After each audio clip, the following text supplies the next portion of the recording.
Phone કરો તો આવી થઈ ગયો. ચલો. થઈ ગયું. ચાલો હવે આજનો આપણો હરે કૃષ્ણ. શું કરું, કોને કોહોસ્ટ આપું?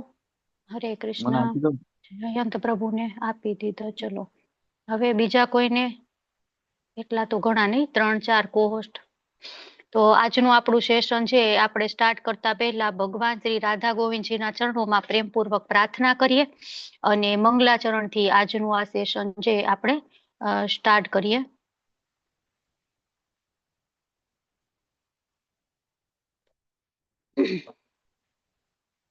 સ્ક્રીન વિઝિબલ છે મારી? હરે કૃષ્ણ. હા માતાજી. ઓકે, ચાલો સ્ટાર્ટ કરીએ. ઓમ અજ્ઞાન તિમિરાંધસ્ય જ્ઞાનાંજન શલાકયા ચક્ષુર ઉન્મીલિતમ યેન તસ્મૈ શ્રી ગુરુવે નમઃ. શ્રી ચૈતન્ય મનોભીષ્ટમ સ્થાપિતમ યેન ભૂતલે સ્વયં રૂપઃ કદા મह्यं દદાતિ સ્વપદાન્તિકમ. વંદેહમ શ્રી ગુરુ શ્રીયુતપદકમલમ શ્રી ગુરુन् વૈષ્ણવાંશ્ચ શ્રી રૂપમ સાગ્ર જાતમ સહગણ રઘુનાથાન્વિતમ તમ સજીવમ સાદ્વૈતમ સાવધૂતમ પરિજન સહિતમ કૃષ્ણ ચૈતન્ય દેવમ શ્રી રાધા કૃષ્ણ પાદાન સહગણ લલિતા શ્રી વિશાખાન્વિતાંશ. હે કૃષ્ણ કરુણા સિંધુ दीनबंधु जगतपते गोपेश गोपिका कांत राधा कांत नमस्तुते. तप्त कांचन गौरांगे राधे वृंदावनेश्वरी वृषभानुसुते देवी प्रणमामि हरिप्रिय. वाञ्छाकल्पतरुभ्यश्च कृपा सिन्धुभ्य एव च पतितानां पावनेभ्यो वैष्णवेभ्यो नमो नमः. नमो विष्णुपादाय कृष्णपृष्ठाय भूतले श्रीमते भक्तिवेदान्त स्वामिनिति नामिने. नमस्ते सरस्वती देवे गौरवाणी प्रचारिणे निर्विशेषा शून्यवादी पाश्चात्य देशतारिणे. जय श्री कृष्ण चैतन्य प्रभु नित्यानंद श्री अद्वैत गदाधर श्रीवासादि गौर भक्त वृंद. हरे कृष्णा कृष्णा कृष्णा हरे हरे हरे राम राम राम हरे हरे. हरे कृष्ण माताजी, श्री दंडवत श्री प्रणाम। राधा गोविंद भगवान की जय. दंडवत प्रणाम. हरे कृष्णा. गौर निताय की जय. शिल प्रभुपाद की जय. रूप गोस्वामी पाद की जय. भक्ति रसामृत सिंधु की जय. अनंत अनंत कोटि वैष्णव वृंद की जय. हरे कृष्णा सर्वे ने. હરે કૃષ્ણ. હરે કૃષ્ણ. તો આજે આપણે 17મા અધ્યાયની વાતો કરવાની છે. 17 અને 18 આપણે ટ્રાય કરીએ કે 2 અધ્યાય છે આપણા પૂરા થઈ જાય અને પછી 1 અધ્યાય આપણો બાકી રહેશે. એક જ મિનિટ, હું સ્ક્રીન શેર કરું.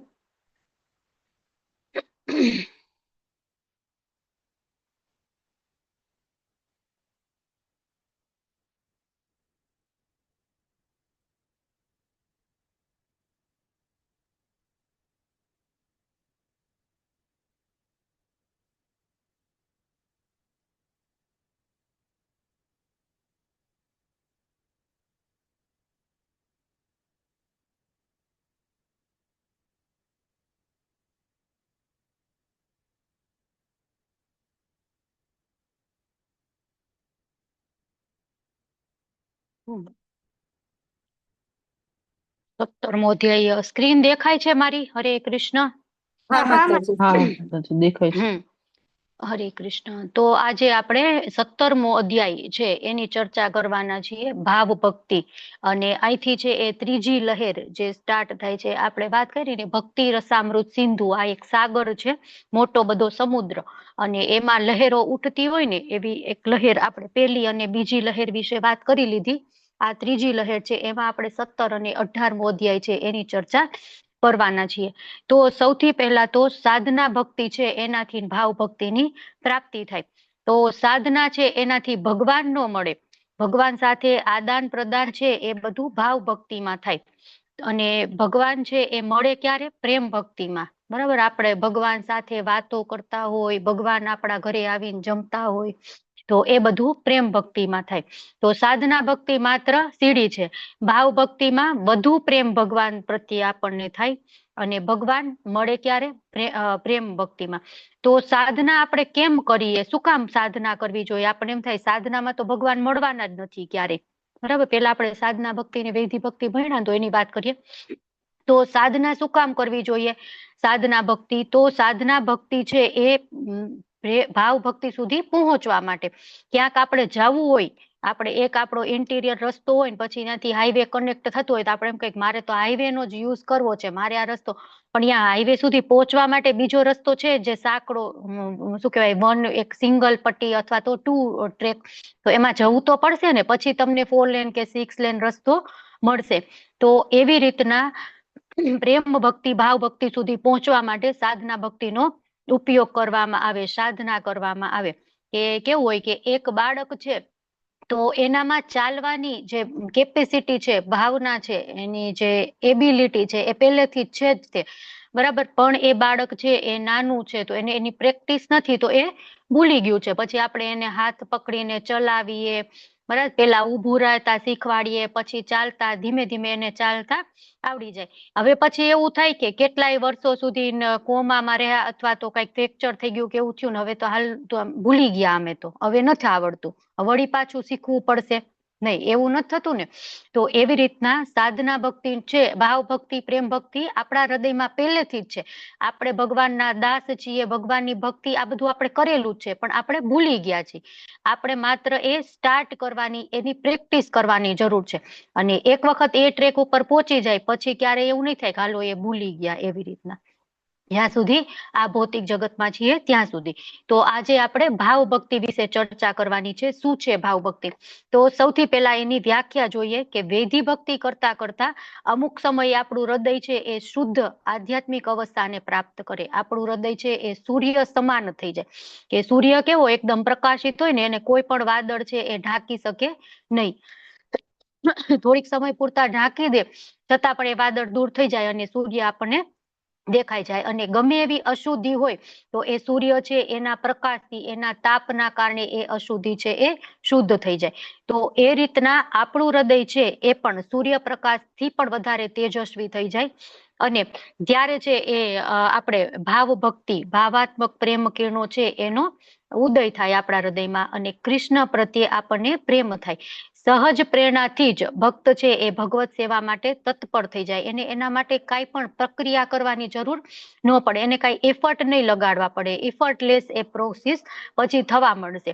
અને આ અવસ્થા છે એ ઉત્તમ અધિકારી જે લેવલના જે ભક્તો હોય છે ને, આપણે 3 હોય ને, કનિષ્ઠ અધિકારી, મધ્યમ અધિકારી અને ઉત્તમ અધિકારી, ભક્તોની 3 કેટેગરી આપેલી.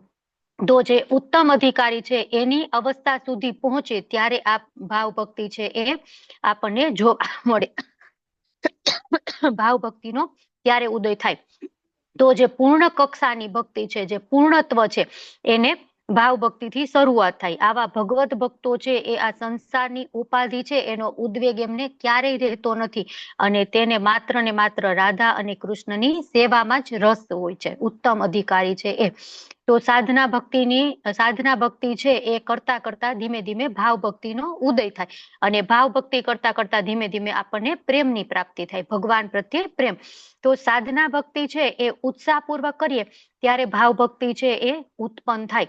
આપણે એમ કેવાય કરવા ખાતર કરીએ તો ભાવ ભક્તિની ઉત્પત્તિ થાય નહીં. આપણે એમ થાય 16 રાઉન્ડ પૂરા કરી દીધા, મંગળા આરતી કરી દીધી, એક આમ હોય ને ટાસ્કની રીતે આપણે લઈ, આ ટાસ્ક તો કે થઈ ગયો, આ ટાસ્ક થઈ ગયો, આ ટાસ્ક થઈ ગયો, ઓલું એક ચેકલિસ્ટ હોય આખા દિવસનું, આ થઈ ગયું, આ થઈ ગયું, આ થઈ ગયું, થઈ ગયું નહીં. પણ એવું નહીં, એ તમે કેટલા પ્રેમથી કર્યું ભગવાન માટે એ તમારે ખાસ જોવાનું છે, બરાબર.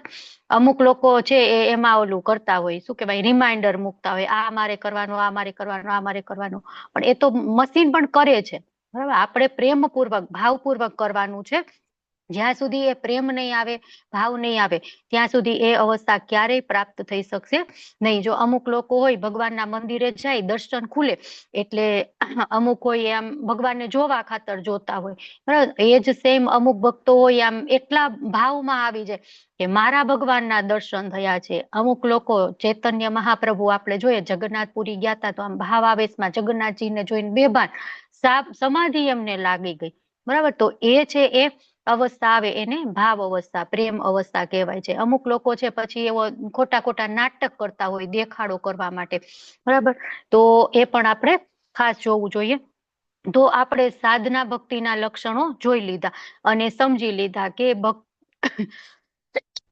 ભક્તિના સાધનો છે એનું આચરણ કરતા કરતા આપણે છે એ ભક્તિ એ સ્ટેજ સુધી પહોંચી શકીએ અને વૈધિ ભક્તિ થી પછી રાગાનુગા ભક્તિ છે ત્યાં સુધી પહોંચી શકીએ. તો ભક્તિના મૂળ આપણે બે પ્રકારો જોયા કઈ રીતે થાય, એક તો શુદ્ધ ભક્તિ અને એક રાગાનુગા ભક્તિ. બરાબર, કાર્યકારી અને પરિણામકારી, સાધ્ય અને સાધના અને રાગાનુગા ભક્તિ.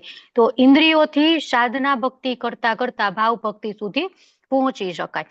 તો ભક્તિના આ પરિણામકારી ભાવો છે. ભક્તિનું આપણને એમ થાય કે એનાથી આપણને ફળ શું મળે, ભક્તિ કરતાથી આપણને પરિણામ શું મળે, સાધના ભક્તિ કરીશું તો રિઝલ્ટ શું મળશે, તો એનું રિઝલ્ટ મળશે ભાવ ભક્તિ. આપણા હૃદયમાં ભાવ ભક્તિનો ઉદય થશે. તો ભાવ ભક્તિ એટલે શું, સિમ્પલ રીતે આપણે સમજવું હોય તો ભગવાન પ્રત્યેના શુદ્ધ પ્રેમનું લક્ષણ છે એને ભાવ કહેવાય છે. ભગવાન પ્રત્યે શુદ્ધ પ્રેમ. તો આ અવસ્થામાં ભક્ત રડતો હોય, ધ્રુજતો હોય, પોતાની જાતને ભૂલી જાય, પણ હર ઘડી હર સમય એને ભગવાન ક્યારેય ભૂલાય નહીં. બરાબર, પણ આ અવસ્થા જે રડવા માંડશે, કાપવા માંડશે, એના હૃદયમાં કંપારી થશે, બરાબર, એ બધું પ્રસંગોપાત થોડા ક્ષણ માટે થાય, વળી પાછું જતું રહે. તો એ થોડા ક્ષણ માટે થાય છે ને એને પ્રેમ ભક્તિ, એટલો સમય પૂરતું એ પ્રેમ ભક્તિના આવેશમાં આવી જાય છે, પછી પાછો ભાવમાં પાછો આવી જાય છે. તો ક્યારેક શરૂઆત છે એ શુદ્ધ સત્વથી થાય. ભગવાન પ્રત્યેનો પ્રેમ છે એ કેવો છે, સૂર્ય સમાન. જો અહીંયા ઉદાહરણ આપ્યું છે ને, સૂર્ય અહીંયા દોરેલો છે, બરાબર, તો એમાંથી એ સૂર્ય હોય તો એમાંથી હજારો કિરણો નીકળતા હોય. તો જે કિરણો નીકળે છે એ બધા ભાવ ભક્તિ, અને જે શુદ્ધ પ્રેમ જે સૂર્ય છે એ પ્રેમ ભક્તિ. એટલે આપણે એ કિરણોના માધ્યમથી ભગવાન સુધી પહોંચવાનું છે. તો ભાવ છે એ પ્રેમની શરૂઆત છે. એટલે કેવું કે દિવસ એક ઉગે તો આમ કેવું હોય, આકાશમાં આપણને સૂર્ય દેખાય નહીં, પણ આમ ધીમે ધીમે અજવાળું થવાનું ચાલુ થઈ જાય. બરાબર, અત્યારે આપણે જાય તો 5:45 થાય, 6:15 થાય, ધીમે ધીમે અજવાળું થવા માંડે, પણ આપણે આકાશમાં જોઈએ તો સૂર્ય નથી. બરાબર, તો આપણે ધીમે ધીમે એ રસ્તા ઉપર આવી ગયા છીએ પ્રેમ ભક્તિ સુધી પહોંચવાના, પણ હજી પ્રેમ ભક્તિને પામ્યા નથી. તો એ અવસ્થા છે એને ભાવ અવસ્થા કહેવાય. બરાબર, તો આપણે આવા ઉદાહરણો જે ભાવ ભક્તિમય ભક્તો છે એના જોઈએ તો અમરીશ મહારાજ, બરાબર, જયારે દુર્વાસા મુનિ છે એમને શ્રાપ આપે છે અને જે શું કહેવાય સુદર્શન ચક્ર છે એમને બચાવવા આવે છે, અને ત્યારે છે એ ભગવાનના ચરણનું ધ્યાન કરે છે અમરીશ મહારાજ, અને એમના શરીર છે એમાં આવા બધા ફેરફારો જોવા મળે છે કે એમના આંખમાંથી આંસુ વહેવા માંડે છે, હાથ આમ કંપન થવા માંડે છે, રૂંવાટા ઉભા થઈ જાય છે. બરાબર, એવા બધા લક્ષણો જોવા મળે છે. પછી જયારે પ્રહલાદ મહારાજની સમક્ષ નરસિંહદેવ પ્રગટ થાય છે, બરાબર, હિરણ્યકશિપુને મારવા માટે, તો એ સમયે પ્રહલાદ મહારાજના શરીરમાં પણ આવા લક્ષણો છે એ ઉત્પન્ન થાય છે. બરાબર, તો આ બધા લક્ષણો છે એ શુદ્ધ ભક્તો હોય એના હૃદયમાં પ્રગટ થતા હોય. તો આમાં પ્રાથમિક લાક્ષણિકતા ભાવની શું છે, તો શુદ્ધ સત્વ અનુગુણ આધ્યાત્મિક સ્તર, શુદ્ધ સત્વ અને આધ્યાત્મિક સ્તરે ઉન્નત થઈ જાય. એના એક્ઝામ્પલમાં આપેલું છે કે ભગવાનની અંતરંગ શક્તિઓ હૃદયમાં પ્રવેશ કરે અને માત્ર શુદ્ધ ભક્તોની કરુણાથી જ આપણને પ્રાપ્ત કરી શકાય, અને ભગવાનની સેવાની તત્પરતા. એટલે મૂળ એની પ્રાથમિક લાક્ષણિકતા એ જ છે કે શુદ્ધ સત્વ વિશેષ આત્મા. બરાબર, એ શુદ્ધ સત્વમય એમ જે વ્યક્તિમાં ઉત્પન્ન થયું હોય ભાવ અવસ્થા એ થઈ જાય, અને એની આત્મા છે એ વિશેષ આત્મા, બીજાઓ બધા કરતા અલગ. કેમ કે કેટલી બધી આત્મા છે તો એ બધાને કેમ આવી અવસ્થા ઉત્પન્ન નથી થઈ, એટલે એને બધા કરતા એક કહેવાય ને ઓર્ડિનરી પર્સન બની જાય. પછી એની ગુણ લાક્ષણિકતા જે કઈ ને કે એના સ્વરૂપ લક્ષણ અને તટસ્થ લક્ષણ. તો સ્વરૂપ લક્ષણ છે એ પ્રાથમિક લાક્ષણિકતા અને તટસ્થ લક્ષણ છે એ ગુણ લાક્ષણિકતા, એડવાન્સ. બરાબર, તો એમાં શું છે, એનો હૃદય છે એ કોમળ થઈ જાય અને વિવિધ ભાવોનો ઉદય થાય. કેવા ભાવો, કૃષ્ણ પ્રાપ્તિની ઈચ્છા, કૃષ્ણને પ્રસન્ન કરવાની ઈચ્છા, અને કૃષ્ણ હૃદયની સમીપ રહે એવી ઈચ્છા. બરાબર, તો જે માણસમાં રિયલમાં ભાવ ઉત્પન્ન થઈ ગયો છે એના કાર્યો પણ આધ્યાત્મિક હોય અને એનો ભાવ પણ આધ્યાત્મિક હોય. અને જે લોકો છે એ મેળવવાની ટ્રાય કરી રહ્યા છે અથવા તો નથી મળ્યો છતાં પણ એવું નાટક કરી રહ્યા છે તો એના કાર્યો તો આધ્યાત્મિક હોય પણ ભાવ છે એ ભૌતિક હોય. બરાબર. તો એ રીતના એ બંને વચ્ચે આપણે ડિફરન્શિએટ કરી શકાય. તો શુદ્ધ સત્વ શું છે? તો ભગવાનની અંતરંગ શક્તિ છે એનું કાર્ય શુદ્ધ સત્વ. આપણે કેટલી વાર આપણે જોઈ ને કે આપણે બધાથી પરે સત્વ, રજસ અને તમસી બધા ગુણોથી પરે થઈ અને આપણે કાર્ય કરવાનું છે તો એ કાર્ય શુદ્ધ સત્વમાં કરવાનું. બરાબર. તો એ શુદ્ધ સત્વ શું છે? તો ભગવાનની અંતરંગા શક્તિ છે એનું કાર્ય છે. જીવનની સુપ્ત અવસ્થા છે, આપણે જે ભગવાનનો પ્રેમ છે એ આપણા હૃદયમાં સુષુપ્ત અવસ્થામાં, બરાબર, આપણા જીવનની સુષુપ્ત અવસ્થા આપણે કહેવાય કે જ્યારે કૃષ્ણ ભક્તિ જાગૃત થાય, જ્યારે એના માટે આપણે સમજી અને પ્રયત્ન કરી ત્યારે આપણે જાગૃત અવસ્થાને પ્રાપ્ત કરી શકીએ. તો આ લક્ષણો છે એ ભાવની પ્રવૃત્તિ છે. તો શું થાય એમાં આપણે જોઈ લીધું કે આંખમાંથી આંસુ વહેવા લાગે, શરીર ધ્રુજવા લાગે, તો ક્યારેક જ આવા લક્ષણો છે એ બહાર જોવા મળે, બાકી મનની અંદર સતત રહેલા હોય. બરાબર. તો ભાવની આવી અવસ્થા આવે એને સમાધિ કહેવામાં આવે છે. અને આપણે વાત કરી ચૈતન્ય મહાપ્રભુ જયારે પહેલી વાર જગન્નાથપુરી ગયા, જગન્નાથજીના દર્શન કર્યા તો એમને એ સમાધિ અવસ્થા આવી ગઈ હતી. બરાબર. તો આ રીતના ભાવની વ્યાખ્યા અને પ્રાથમિક અને ગુણ એમની લાક્ષણિકતા ભાવની. બરાબર. હવે આ સાધના ભક્તિ છે એનાથી કઈ રીતે અલગ થાય છે? બરાબર. તો કઈ રીતના અલગ થાય? તો સાધના છે એ અમલીકરણ છે. બરાબર. એ એક પ્રોસેસ છે, એક વે છે. જ્યારે ભાવ છે એ અસરદાર છે, એ એનું રિઝલ્ટ છે. કઈક આપણે કરીએ છીએ તો શું કરીએ છીએ? સાધના ભક્તિ. અને એ કઈક કર્મ કરીએ તો એનું આપણને રિઝલ્ટ કઈક મળે તો એ રિઝલ્ટ છે એ ભાવ અવસ્થા છે. ટૂંકમાં સાધના કરતા કરતા આપણે ભાવ અવસ્થાને પ્રાપ્ત કરવાની છે. હવે ભાવની પ્રકૃતિ શું છે? તો મનની સાથે એક સમાન લાગે એવી રીતે આપણી ચેતનામાં પ્રસરી જાય છે. આપણને એમ જ લાગે કે આપણું મન છે પણ રિયલમાં એ મનની સાથે એક થઈ જાય. બરાબર. જેમ અગ્નિમાં લોખંડના સળિયાને નાખી તો લોખંડનો સળિયો પણ કાળા કલરનો હોય પણ ધીમે ધીમે અગ્નિની ગરમીને કારણે લાલ થઈ જાય ને, તો એક સમય એવો થાય કે આપણને લોખંડનો સળિયો દેખાય જ નહીં. બધું એક કલરનું જ થઈ જાય. પછી ત્યાંથી આમ દૂર કરીને થોડોક ઠંડો થાય પછી એનો અલગ કલર આપણને દેખાય.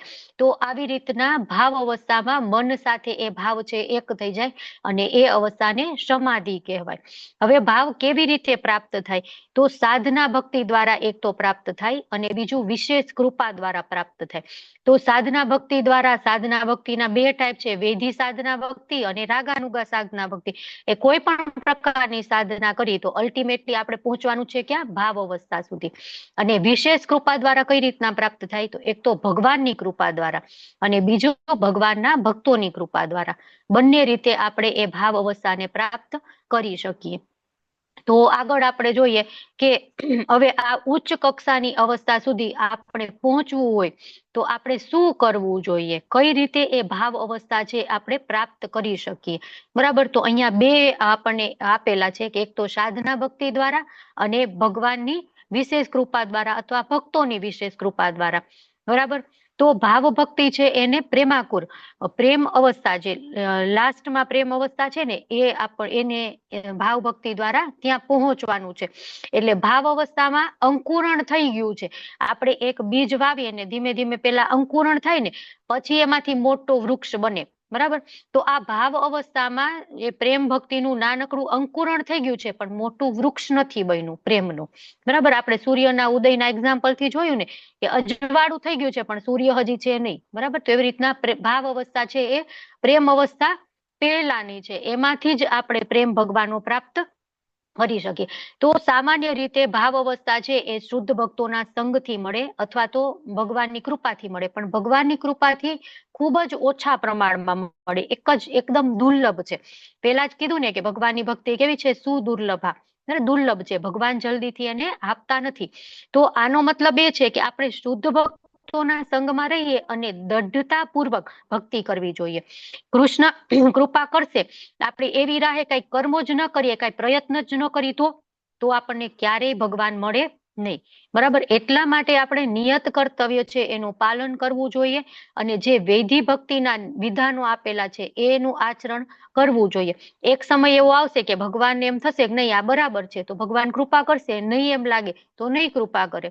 ભગવાનના ભક્તો કૃપા કરશે અને એ આપણું ખૂટતું હશે તો એ કૃપા પણ નહીં થાય. બરાબર, પણ એના માટે આપણે પ્રયત્ન કરવો જોઈએ. એવું ક્યારેય ન બને કે આપણે રાહ જોતા બેસી રહીએ.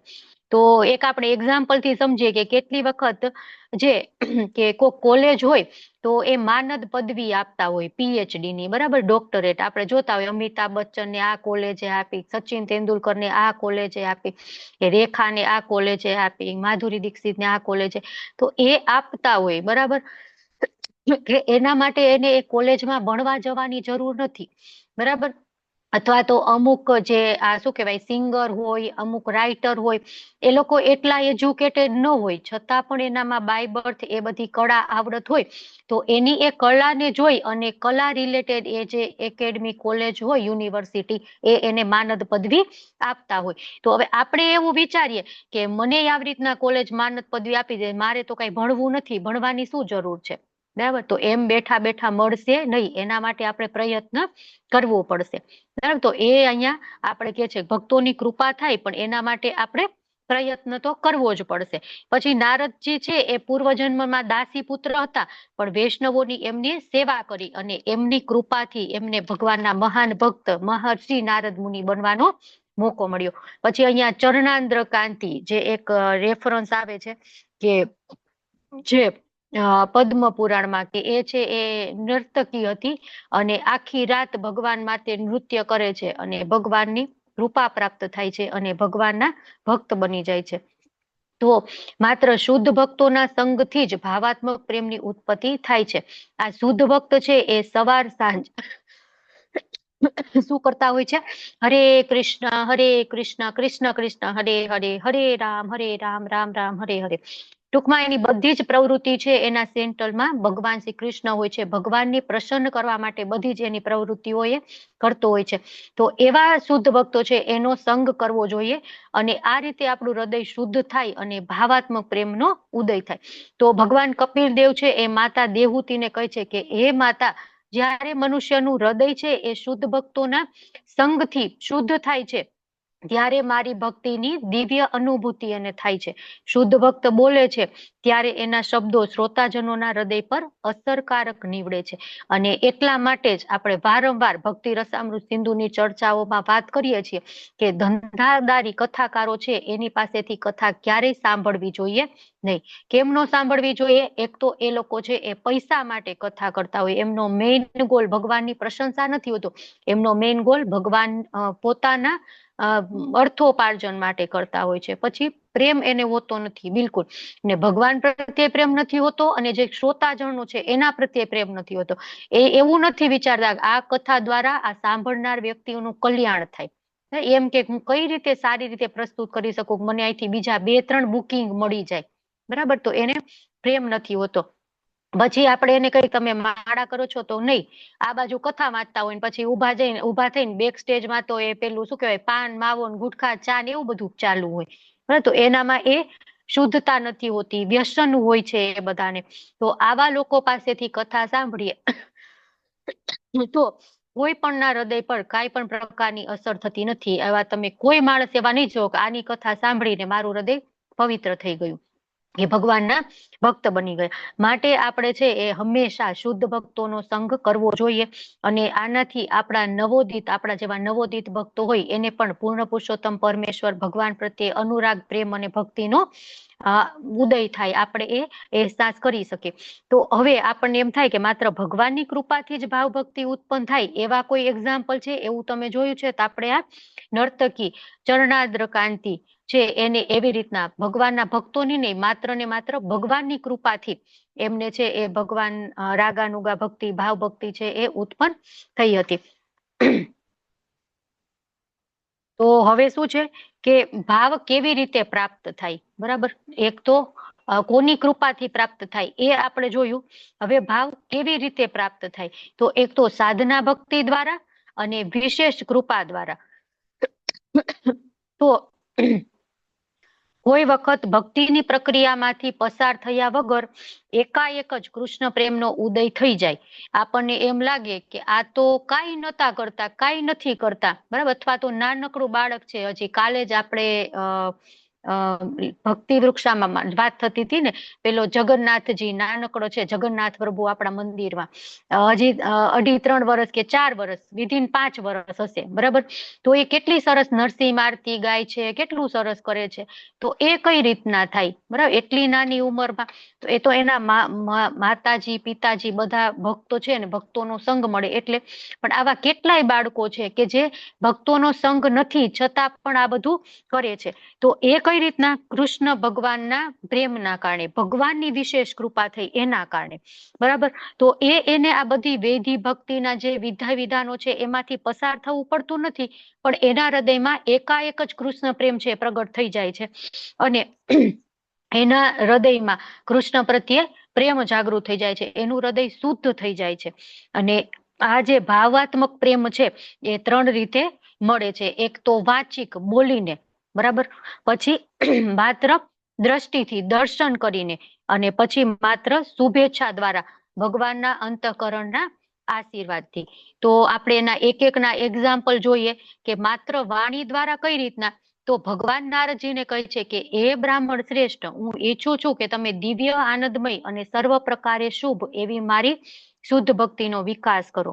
ભગવાન છે એ નારદ મુનિને કહે છે, અને નારદ મુનિમાં એ ભગવાન પ્રત્યે ભાવ છે, પ્રેમ છે, એ ઉત્પન્ન થઈ જાય છે.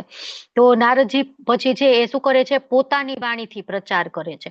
અને આપણને ખબર છે હરિલાક્ષ ને બહુલાક્ષ, બરાબર, એ બધાને ભગવાનના ભક્ત નારદજી બનાવી દે છે, થોડુંક જ માત્ર જ્ઞાન આપીને, બરાબર. તો એ રીતના બોલીને, પછી જોઈને, માત્ર દ્રષ્ટિપાત વડે. તો સ્કંદ પુરાણમાં વર્ણન છે કે જાંગલ પ્રદેશના નિવાસીઓ છે એ બધા ભગવાન શ્રી કૃષ્ણના દર્શન કર્યા અને તેમના હૃદય એવા ભગવાનમાં ઓતપ્રોત બની ગયા કે એ ભગવાનમાંથી ખસી જ ન શક્યા. માત્ર એક વખત ભગવાનને જોયા અને ભગવાનના માટે પ્રેમ ભક્તિ, ભાવ ભક્તિ ઉત્પન્ન થઈ ગઈ. પછી માત્ર શુભેચ્છા દ્વારા, હૃદય અંતઃકરણના આશીર્વાદ દ્વારા. તો નારદજી વ્યાસદેવને કહે છે કે આપણે ભગવાનના પરમ ભક્તોમાં પણ શ્રેષ્ઠ એવા પુત્રની પ્રાપ્તિ થઈ છે. અને હું જોઈ શકું છું કે ભક્તિના કોઈ નીતિ નિયમનું આચરણ કર્યા વગર તેનામાં ભક્તિના એવા લક્ષણો પ્રગટ થયા છે કે જેની પ્રાપ્તિ અનેક જન્માંતર પછી થાય છે. તો સુખદેવજીના જે પિતા વ્યાસદેવજી છે એ વાત કરે છે કે આપણે પુત્ર છે એ આ રીતનો પ્રાપ્ત થયો છે, બરાબર. એ કહે છે ને કે પેલા મને ભગવાન ગેરંટી આપે કે મને માયા સ્પર્શ પણ નહીં કરે, ત્યારે જ હું જન્મ લઈશ, ત્યાં સુધી હું જન્મ લઈશ નહીં, બરાબર. તો એ વ્યાસદેવ છે એમને પણ ખબર કે આપણો પુત્ર છે આવા ગુણો વાળો છે, બરાબર. તો કૃષ્ણના ભાવાત્મક પ્રેમ માટે નારદજી છે એ યુધિષ્ઠિર મહારાજને શ્રીમદ ભાગવતમના 7મા સ્કંદમાં કહે છે કે પ્રહલાદ મહારાજનું ચરિત્રનું વર્ણન કરે છે ને, તો કે આ શબ્દ આડંબર નથી, કે વધારે પડતું નથી. રિયલમાં કે જો હું એના વર્ણન કરીશ ને એના ગુણોનું, તો મારી પાસે શબ્દો ઓછા પડશે, મારી પાસે એટલા શબ્દો નથી કે હું વર્ણવી શકું. તો પ્રહલાદના ભાવાત્મક પ્રેમ છે એ સ્વાભાવિક વિકાસ થયો હતો અને ભગવાન શ્રી કૃષ્ણની કૃપા દ્વારા જ થયો હતો, બરાબર. આપણે બધા આપણે હમણાં મૂવી આવ્યું મહા અવતાર નરસિંહ, આપણે જોયું, એટલા અસુર કુળમાં એમનો જન્મ થયો હતો, એનું એસોસિએશન એવું હતું, એમના ગુરુ એવા હતા, એના પિતા એવા, એના માતા એવા, છતાં પણ એના હૃદયમાં ભગવાનનો પ્રેમ પ્રગટ થયો, અને એ પણ કેટલો એમ એડવાન્સ લેવલનો. તો એ માત્ર ને માત્ર ભગવાનની કૃપાથી જ પ્રગટ થયો હતો. અને આ પ્રેમ નારદજીની કૃપાથી એમને મળ્યો. ભગવાનની કૃપા થઈ અને વળી ભક્તની કૃપા પણ થઈ ગઈ, તો ડબલ, એટલે એમને વધારે બેનિફિટ થઈ ગયો. પ્રહલાદ મહારાજ જયારે ગર્ભમાં હતા ત્યારે નારદજી તેમના માતાને ઉપદેશ આપતા હતા, રોજ એમને ભાગવતમ સંભળાવતા હતા. તો પ્રહલાદ મહારાજની માતાનું નામ શું હતું? હરે કૃષ્ણ. હરે કૃષ્ણ. હરે બોલ, હરે બોલ. બધાને આવડી ગયું નહીં. લાસ્ટ જયારે લેવલ 3 લીધું હતું ને, ત્યારે મેં આજ ક્વેશ્ચન પૂછ્યો હતો, તો કોઈ નતું આવડ્યું. જોયું ને, મૂવી ની એટલી તો અસર થઈ, બરાબર ને. એમાં હતું ને, નામ આવતું હતું ને મૂવીમાં, કયા દુ એવું. તો પ્રહલાદ મહારાજ છે એમનો જન્મ કઈ રીતે થાય છે? એટલી બધી હિરણ્યકશિપુ તપસ્યા કરવા જાય છે અને એ તપસ્યા એટલી કઠોર તપ કરે છે કે એનાથી ઇન્દ્રનું આસન પણ ડગવા માંડે છે. અને પછી એ બધા શું કરે કે આ તો આટલો છે હિરણ્યકશિપુ, પણ એનો પુત્ર હજી તો એના જે પત્ની છે એ તો ગર્ભવતી છે, એનો પુત્ર આવશે એ તો આના કરતા પણ વધારે ચડિયાતો રાક્ષસ હશે. તો એના કરતા આપણે એ કયાદુને લઈ જાય, અપહરણ કરી અને એને મારી નાખીએ. બરાબર, તો એવું વિચારી અને એ બધા લઈ જાય છે. અને ત્યારે નારદજી આવી અને કે છે કે નહીં, તમને ખબર છે તમે શું કરવા જઈ રહ્યા છો? આ જે ભક્તનો જન્મ થવાનો છે, ભક્ત શિરોમણી પ્રહલાદ મહારાજનો જન્મ થવાનો છે, તમે શું કરો છો? બરાબર, એ જ તમને આ બધા માંથી છુટકારો અપાવશે, મુક્તિ કરાવશે. અને પછી જે નારદજી એમના આશ્રમમાં લઈ જાય છે કયાદુ માતાને, અને એમને રોજ ભાગવતમનું, રોજ ફિલોસોફીનું બધું એમને જ્ઞાન આપે છે. પણ આપણે કાલે ભક્તિ શાસ્ત્રીમાં કે વાત થતી હતી કે એ ક્યારેય ન સાંભળી શક્યા, કેમ કે એને ડર હતો કે ફરીથી ઇન્દ્ર આવશે ને મને લઈ જશે, તો ફરીથી ઇન્દ્ર આવશે ને મને લઈ જશે. પણ જે ગર્ભમાં પ્રહલાદ મહારાજ હતા એને ડર નહોતો, એને તો એવું જ હતું કે નહીં, મારે તો આ સંભળાવે છે એ સાંભળવું જ છે. બરાબર, તો એ પ્રહલાદ મહારાજ છે ભક્ત બની ગયા, પણ કયાદુ માતા છે ભક્ત બન્યા નહીં. તો અહીંયા ભગવાન અને ભક્ત બંનેની કૃપાથી એ પ્રહલાદ મહારાજ છે એ ભગવાનના ભક્ત બની ગયા. પછી શું છે કે એક બીજા છે મૃગારી. મૃગારીની કથા કોને આવડે છે? હરે કૃષ્ણ, હેન્ડ રેસ કરો ચલો, જેને મૃગારીની કથા કેવી આપણે લેવલ 1 માં જોઈ છે ને. કોઈને નથી કેવી? હરે કૃષ્ણ. હરે કૃષ્ણ. હા બોલો માતાજી, હાલો. મૃગારી છે એ ખૂબ જ દુરાચારી હતો, અને એને શિકાર કરવાનો બહુ શોખ હતો. શિકાર ન કરે પણ પ્રાણીઓને મારી અને અધમુઆ કરીને પછી તરફડિયા પ્રાણીઓ મારતા હોય ને એ જોઈને બહુ ખુશ થતો હોય. આજ છે ને એની વાત. હા હા, આગળ બોલો. હા બરાબર છે, આગળ નથી ખબર. હા કયો, બરાબર જ છે. એટલે એ રીતે થતું હતું કે ખૂબ આનંદમાં આવી જાય અને ગેલમાં આવી જાય કે મેં આ તરફડિયા મારતા પ્રાણીઓ જોવે ને એટલે, પણ અધમો કરીને મૂકી દે રોજ જંગલમાં. તો એક વખત નારદજી આવે છે અને નારદજી એને જોવે છે, તો નારદજી કે છે તું ખુશ આટલો બધો થાસ? તો કે હું ઈ કે મને અંગીરા ઋષિ આવે છે, તો ઈ કે છે કે તું આટલો બધો ખુશ કેમ છો? તો કે ઈ કે આ જુઓ કે કેટલા મેં અધમા કર્યા ને તો આટલા તરફડિયા મારે છે, જીવે નથી જાતો ને સારી રીતે જીવતાય નથી. તો પછી એને એમ થાય છે કે નારદજી કે છે કે આ તું બહુ ખરાબ કાર્ય કરો છે, અને એના માટે એને ઉપદેશ આપે છે. અને પછી એ શરણાગતિ નારદજી સ્વીકારી લે છે ને બસ એટલી મને ખબર છે. હરે કૃષ્ણ. હરે કૃષ્ણ, હરે કૃષ્ણ. બરાબર છે. બીજા કોઈને કેવી છે? હરે કૃષ્ણ. જુહી માતાજી બોલો હરે કૃષ્ણ. હરે કૃષ્ણ માતાજી. એટલે આ માતાજી કીધું એ બરોબર છે. એટલે જયારે નારદ મુનિ એમને કે છે ને કે તમે આવી રીતે મારો છો તો એ સારું ના કહેવાય એમ. એટલે ત્યારે છે ને એ કે છે કે હું જે કરું છું એ મારા કુટુંબના ભરણ પોષણ માટે કરું છું. એમના માટે હું કરું છું. પણ ત્યારે પછી નારદ મુનિ કહે છે કે જો તમે કુટુંબના ભરણ પોષણ માટે કરો છો તો જાઓ પૂછીને આવો કે તમને સપોર્ટ કરશે એમ, એ તમને સાથ આપશે. તો જયારે પૂછવા જાય છે એમના કુટુંબના, એમની ફેમિલી અને એમની પત્ની અને છોકરાઓને, તે બધા ના પાડી દે છે કે ના ના અમે શું કરવા તમારા પાપમાં ભાગીદાર, અમે શું કરવા થઈએ એમ કરીને.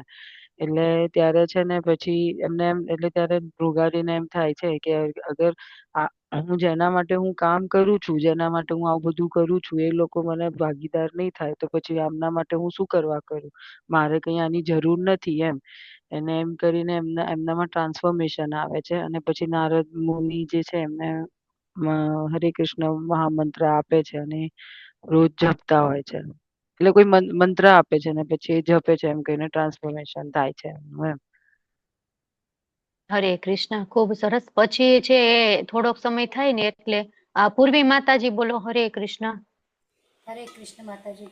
જ્યારે ભક્તિ કરવા લાગે છે ત્યારે એમનામાં એટલી બધી કરુણા આવે છે ને કે જે વ્યક્તિ પહેલાં વસ્તુઓને મારીને અધમુઆ કરીને જે વિકૃત આનંદ લેતો હતો ને, એ વ્યક્તિ અત્યારે ચાલે ને તો બી પગ નીચેથી જમીનને સાફ કરીને ચાલતો હતો. એને કીડીઓના કે મારા પગમાં કોઈ કીડી ના આવી જાય, કોઈ જીવજંતુ ના આવી જાય, એટલો બધો એ સાવધ થઈ ગયો. બીજી વખત જ્યારે નારદ મુનિ આવ્યા ને ત્યારે એમણે એમનું એ દ્રશ્ય જોયું એમણે અને એમના આશીર્વાદ આપ્યા એમણે. અને એ વખતે એમણે નારદ મુનિને પગે લાગવા ગયા દંડવત પ્રણામ. એ વખતે બી એમણે આખી જમીન સાફ કરી અને પછી દંડવત પ્રણામ કર્યા. હરે કૃષ્ણ. હરે કૃષ્ણ. બરાબર છે. હરી બોલ. ખૂબ સરસ. બધાએ પાર્ટિસિપેટ જેને શું કહેવાય ચર્ચાઓમાં ભાગ લીધો એ બધાને ખૂબ ખૂબ ધન્યવાદ. તો સ્કંદ પુરાણમાં છે એમાં પર્વત મુનિ બીજી વાર આવે ને ત્યારે નારદ મુનિ સાથે પર્વત મુનિ હોય છે. અને પર્વત મુનિ છે એ નારદ મુનિ કહે છે કે તમે તો મહાન ભક્ત છો, યશસ્વી છો, તમારી હાર્દિક શુભેચ્છાથી પારધી પણ મહાન ભક્ત બની ગયો. બરાબર. તો કયો પારધી? ભૃગારી. અહીંયા આપણે વાત કરી એ. બરાબર.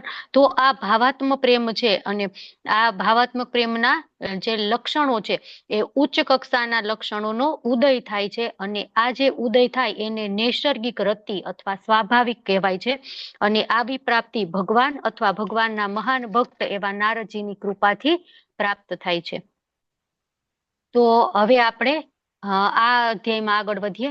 તમારા પાસે ભક્તિ રસામૃત સિંધુ બુક કેટલા પાસે છે? હરે કૃષ્ણ. ઓકે, 2 3. આપણે છે ને થોડુંક બુકમાંથી એ વાંચવું છે. તો થોડીક મિનિટ તમે કોઈ કીર્તન કરો તો હું બુક ત્યાં સુધીમાં લઈ આવું. મારે નીચે પડી છે. તો 2 મિનિટ કોઈ કીર્તન લીડ કરો તો આવી જાઉં. કોણ કરશે? હરે કૃષ્ણ. હરે કૃષ્ણ નૈના માતાજી, હા લઈ હિરલ માતાજી કરો. ચલો વાંધો નહીં. ના લઈ લેવા દો માતાજી. નૈના માતાજી લઈ લો. હા, નૈના માતાજી ચલો કીર્તન કરો તો હું 2 જ મિનિટમાં બુક લઈને આવું. હરે કૃષ્ણ માતાજી. હરે કૃષ્ણ બધાને. હરે કૃષ્ણ કૃષ્ણ કૃષ્ણ હરે હરે, હરે રામ રામ રામ હરે હરે, હરે કૃષ્ણ કૃષ્ણ કૃષ્ણ હરે હરે, હરે રામ રામ રામ હરે હરે, હરે કૃષ્ણ કૃષ્ણ કૃષ્ણ હરે હરે, હરે રામ રામ રામ હરે હરે, હરે કૃષ્ણ કૃષ્ણ કૃષ્ણ હરે હરે, હરે રામ રામ રામ હરે હરે, હરે કૃષ્ણ કૃષ્ણ કૃષ્ણ હરે હરે, હરે રામ રામ રામ હરે હરે, હરે કૃષ્ણ કૃષ્ણ કૃષ્ણ હરે હરે, હરે રામ રામ રામ હરે હરે, હરે કૃષ્ણ કૃષ્ણ કૃષ્ણ હરે હરે, હરે રામ રામ રામ હરે હરે, હરે કૃષ્ણ હરે કૃષ્ણ માતાજી. હરે કૃષ્ણ. ધન્યવાદ. ખૂબ સરસ કીર્તન તમે લીધું. તો હવે આપણે 18મા અધ્યાય તરફ આગળ વધીએ. તો 18મો અધ્યાય છે એમાં ભાવાત્મક પ્રેમયુક્ત ભક્તિના લક્ષણો અથવા ભાવ ભક્તિ પ્રેમના વ્યક્તિની લાક્ષણિકતાઓ. તો સાચા ભક્ત હોય એના અહીંયા 9 લાક્ષણિકતાઓ આપેલી છે કે આપણે આ અધ્યાયમાં શું જોવાનું છે કે ભાવ પ્રગટ થઈ ગયો છે તો એ ભક્તના લક્ષણો કેવા હોય, બરાબર, એ આપણે અહીંયા ચર્ચા કરવાની છે. તો આપણે એક વખત લિસ્ટ જોઈ લઈએ અને પછી આપણે આગળ અંદર શીખીએ કે શું છે એક. તો સૌથી પહેલું છે અવ્યર્થ કાલત્વમ. પછી બીજું છે શાંતિ, વિરક્તિ, માન શૂન્યતા, આસબંધ, સમુત્કંઠા, નામગાને, સદા રુચિ, આસક્તિ તદ ગુણાખ્યાને અને પ્રીતિસ્થ તદ વસ્તી સ્થલે. બરાબર. તો ખબર હોય કોકને કે ભાવ ભક્તિમાં બેભાન થઈ જાય છે, તો આપણે જાણી લીધું. બરાબર. તો હવે એક વખત એવું બન્યું કે કીર્તન ચાલતું હતું અને પ્રભુપાદ હતા ત્યારે, તો એક માણસ આવી અને ત્યાં બેભાન થઈ ગયો. તો પ્રભુપાદના જે બીજા બધા શિષ્યો હતા એ પ્રભુપાદ પાસે આવી અને વાત કરી, પ્રભુપાદ કે આજે તો એક મહાન ભક્ત આપણા મંદિરમાં આવ્યા. એટલે પ્રભુપાદ કે એવું કોણ?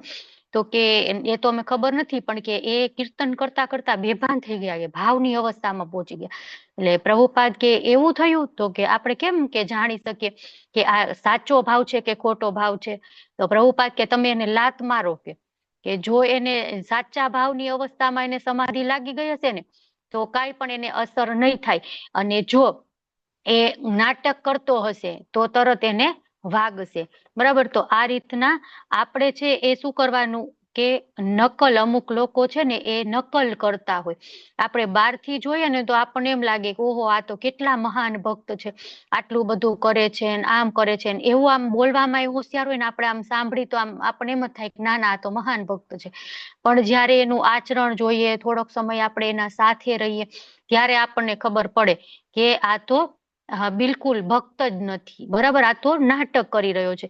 તો આવા માણસોથી આપણે બચવું જોઈએ, અને આવા માણસોનો આપણે ઓળખ કઈ રીતના કરી શકીએ? તો એના આપણને અહીંયા 9 લક્ષણો આપ્યા છે. તો સૌથી પહેલું છે અવ્યર્થ કાલત્વમ. તો આપણે વાંચીએ પેજ નંબર 151 ઉપર. કોણ વાંચશે અવ્યર્થ કાલત્વમ? હરે કૃષ્ણ. જેની પાસે બુક છે હેન્ડ રેઝ કરો. જયંત પ્રભુ વાંચો. હરે કૃષ્ણ. હરે કૃષ્ણ માતાજી. સમયનો ઉપયોગ 151 માં એને નીચે એ સમયનો ઉપયોગ. હા વાંચો. અવ્યર્થ કાલત્વ. શ્રી કૃષ્ણ પ્રત્યે જેણે ભાવાત્મક પ્રેમનો ઉદય કરી લીધો છે એવો અનન્ય ભક્ત તેની વાણીને ભગવાનની સ્તુતિ કરવામાં સદા પરોવી રાખે છે. મનની અંદર તે હંમેશા શ્રી કૃષ્ણનું ચિંતન કરે છે, અને તેના દેહથી કાં તો તે શ્રી વિગ્રહને સાષ્ટાંગ દંડવત પ્રણામ કરતો હોય છે, અથવા તો કોઈ અન્ય સેવા કરતો હોય છે. આવી ભાવાત્મક સેવા પ્રવૃત્તિમાં કેટલીક વખત તેના નેત્રોમાંથી આંસુ પણ વહે છે. આ રીતે તેનું સમગ્ર જીવન ભગવત સેવામાં ઓતપ્રોત રહે છે, અને અન્ય પ્રવૃત્તિઓમાં એક ક્ષણનો પણ વ્યર્થ બગાડ થતો નથી. હરે કૃષ્ણ. હરે કૃષ્ણ. હરે કૃષ્ણ. તો અહીંયા શું કીધું છે? અવ્યર્થ કાલત્વ. તો એની વાણી છે એ સ્તુતિ, ભગવાનની સ્તુતિ કરવા માટે જ એ બોલશે.